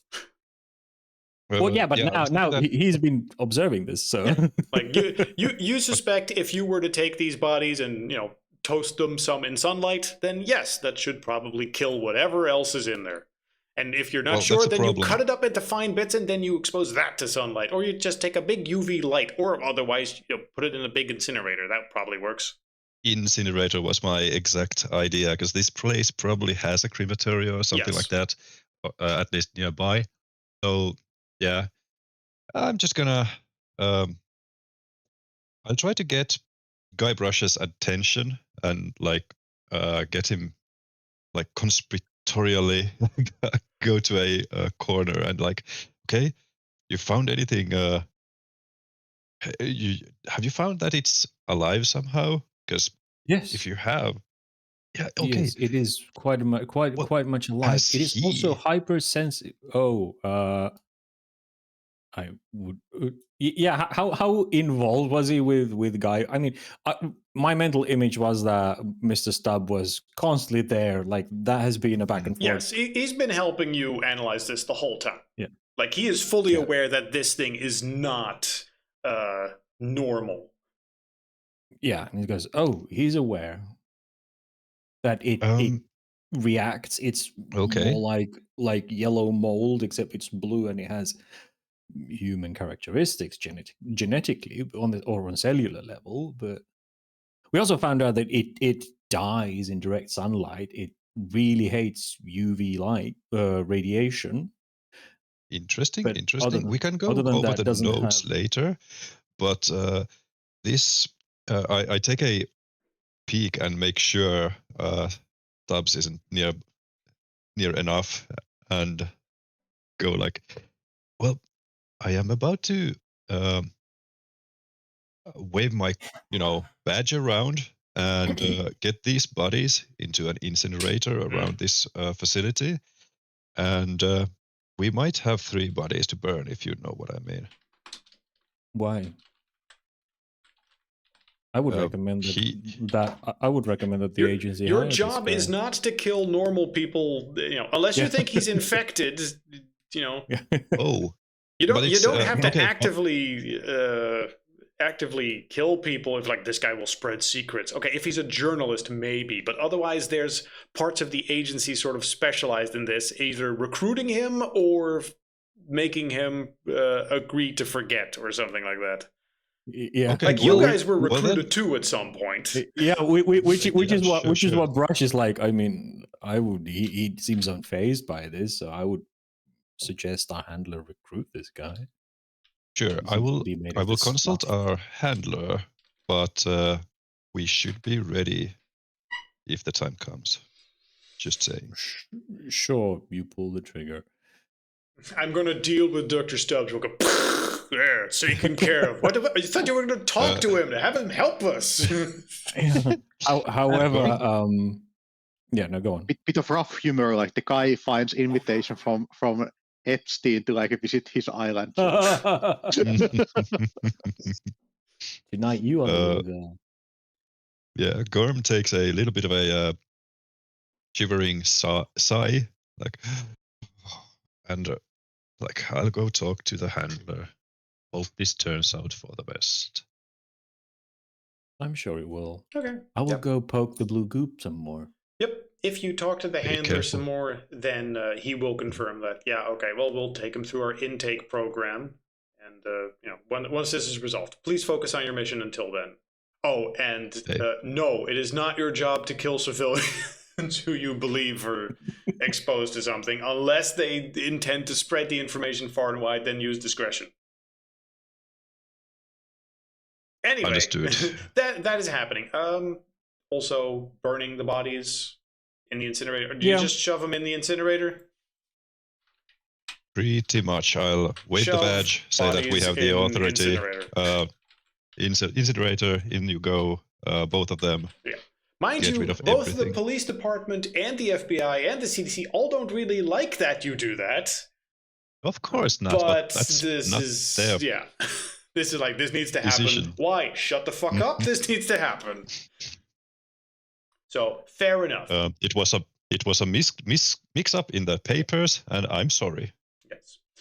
Well, Guybrush will use his medical jargon to come up with something. The bodies contained a dangerous substance that causes a rapid cellular death. If exposed, the bodies need to be burned after investigation. Blah blah blah. Something that made them too dangerous to contain here because the risk was too high. That after the initial investigations, we concluded that that is something super lethal, and burning it was the best way to go. Like, they needed to be gone. He works this out with Dr. Stubb. He's like, Mhm. we need to destroy this goop. This gets out, it is going to start killing people. You see what it did? It consumes living flesh. And if this starts spreading and see what it's done to Amanda, we're gonna need to get rid of this. Trust me, bro. All right. It's for the best. With That's that out the the way, source.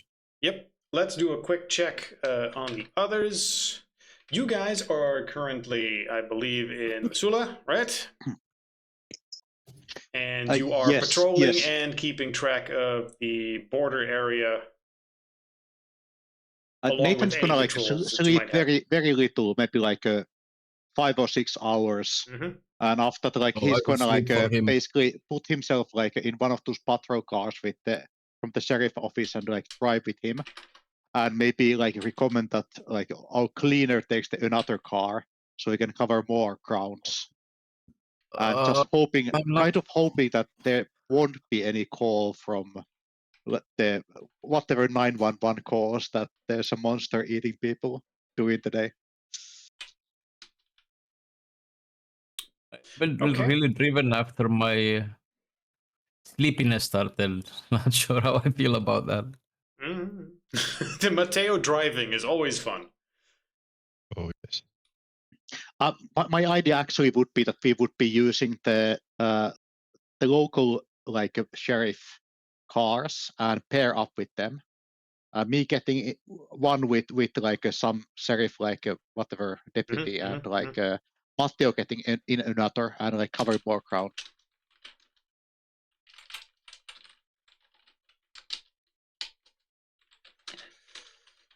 Right. Okay. Search.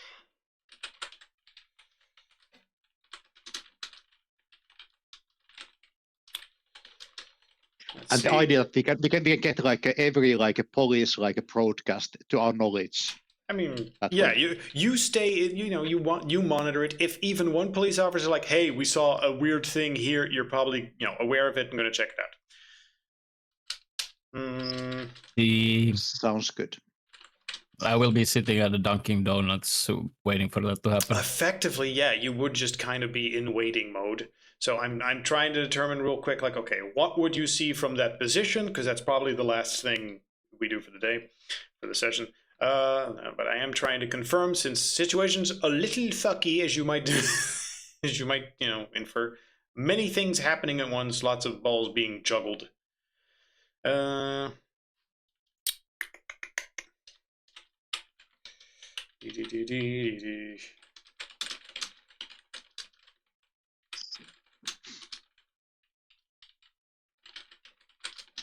Actually, if possible, Nathan would like to get a helicopter on the air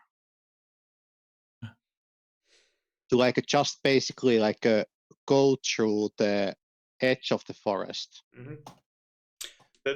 The issue is timing. Let's see. You're getting a helicopter in here. All right, roll me persuasion as you're trying to convince the police department, like, no, there is something out here, and we need to have this and this flying in this area, and they need to happen to be available, and they'll only be available for a short time, and after that, it's very much up to luck to whether or not you have any findings based on it. Trying to determine what you will see the last thing. That's gonna need a lot of luck from my part. Yes. Failed, okay, and additionally, Remember to mark it. all right, good luck on top of that. What does that translate to? So during the day, very little will happen. Like you will spend multiple hours patrolling the area, but you will eventually get news as you go around and talk that apparently one or two people, just as rumors, heard and saw like what they thought was a bear or just this noisy thing going around. And apparently, someone's car got stolen, and they could swear like a bear was getting into it, and then drove off with it. Okay, where exactly on the map would that be? And what time? That would be in Missoula, in the middle of the night, supposedly. Like you hear it hours later. You know, Okay. this is a rumor you come across, and then it would be taking supposedly the road east. Like, yeah, man, it was. I swear I was wake up in the middle of the night, get out, and there's this huge bear just stealing my truck. Okay. That's why I'm late for work, sir. Basically, Agent Stone's going to take this seriously, and he's going to like basically mark the car stolen and put it with high priority.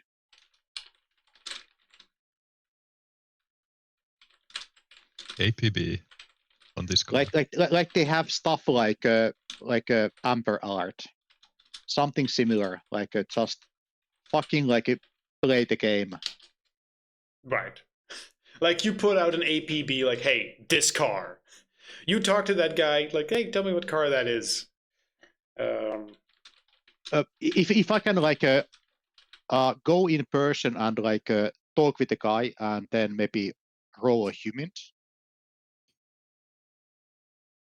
That is the guy actually speaking the truth. Yeah, I mean, you know, you go up to that guy, you ask him some serious probing questions. Is there such a thing as insight in this? It's human intelligence. Okay, well then roll that. Yeah, human intelligence to get this guy.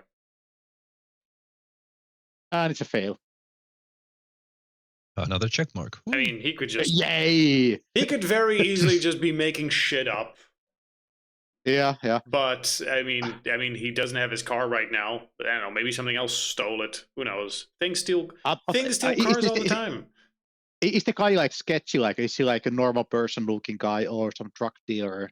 Sort of? No, he's not a drug dealer. He's like, you know, some physical laborer. I don't want to say stereotypical Mexican at Home Depot, willing to do any sort of contract job. And here he's just complaining, like, why are you late? Well, you know, weird monster thing stole my car. All right, okay. It's a like a big enough coincidence that like I'm going to go full on it, like just go full on bureaucracy to like get this fucking car like chased. Yeah. Okay. Which direction did it go? Yep. And I'll say, if I can some hours. ask. Which direction did it go? Well, I mean, that would ultimately depend on. I mean, it's not like he looked at the car and was like, where's that car going? Oh, it's going in the direction of that city, even though I can only see it for like a few meters before it disappears into the dark. Right. In the early morning, like I'm going Here's to the GPS tracking of where it went. I'm gonna wake up Matteo or like chat with him after we get the information and ask that like what's your opinion? Like my instinct is get the car and drive in that direction and try to catch the car or be at least. I'm gonna say that around 3 o'clock you will get information that that car has been spotted along the side of the road.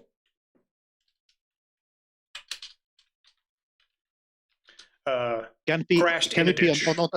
Can it be on the car like quite nearby? Like we start to drive it that direction. You can get there and you can investigate it still. Like, yeah, and that will be the next game session. Yes. Then. Yeah. Investigate that crash next time. Okay, and that will mark the end of the session then. Hope you enjoyed. Yes. Yep. All this. Sorry, I was a little inactive today. It's fine. You have a lot of shit I need to deal with. I know. We know. It's fine. Anyway, say goodnight, everybody. Good night, everybody. Is there somebody there?